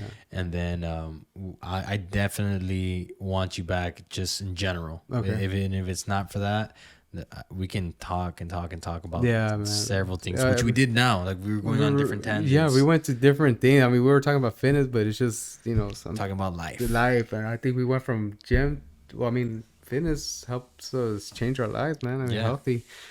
But I had a very good conversation, man. It was very good. We got to know each other. I mean, basically, people are sitting and building a relationship building. Yeah, it's like a flower. You know, you're seeing a flower blooming. bloom. Yeah, Yeah, see right it before bloom your in front of eyes. your eyes. So I mean, I never met you. We never met each other. We just spoke each other. So it's like, wow, people are gonna see like how a relationship bloom. But I mean, yeah, man, I had a good time talking. I mean, Definitely a very spontaneous conversation, and yeah, bro, I really enjoyed your company. I enjoyed you coming and sharing and being vulnerable, sharing your testimony. Yeah, that's one thing. Like, I knew that if I'm gonna come, Ken, I knew that my personal business was gonna be out there. So I just hope that people were watching. Like, hey, I know if you're going through something, you know, you're gonna be okay. Just try to. You're gonna be okay. Yeah, for sure. Now, guys, his Instagram handle is literally going to be at the bottom of the screen right here. So y'all can go check him out on Instagram. If you have any questions for Freddy, hit him up on Instagram, whether it's fitness related, whether if it's Primitive Eats. Yeah, Primitive Eats. Primitive Eats, which I will promote that earlier on the show. if you have any questions about any of that type of stuff, I'm sure that he's more than glad to help you in any type of man. way. I'm more than happy. So hit him up. Make sure to go follow him. Show him some love. And again, we appreciate having you on the show. Yeah. And I hope to see you very, very soon. Yeah, man, it was a good time. We like you said, I think we had a PR now. Yeah, the longest recording. This is the longest podcast, I think. Yeah, we'll run it back. I know you were tired, man, but I was tired too. But hey, man, I think we talked. It was a good conversation, man. Yeah, for sure. The only reason why I'm stopping now is because I want to save some content for the next time we meet. Yeah. And I don't know if people are willing to hear a 4-hour conversation. Yeah, I know. I think we could go on and on, man. But it's just like, hey, we could save that for part time. 2. Yeah, bro, for sure, 100%. Maybe we can get you on that other podcast with the other guys. Yeah, man, because I want to have a conversation with them, and I just want to ask that question. Like, yeah, we'll get there. But anyways, guys, thank you all for tuning in. If you enjoyed the podcast, once again, if it made you laugh, if it inspired you in any type of way, make sure to share with at least 1 to 2 people. It can literally do the same for them. You do not understand how far that can go, and it helps the podcast grow authentically. So we'll see y'all next time. We appreciate you as always. Like and subscribe, and go hit up Freddy on Instagram. But anyways, guys, thank y'all for tuning in. We'll catch y'all next time. On the track.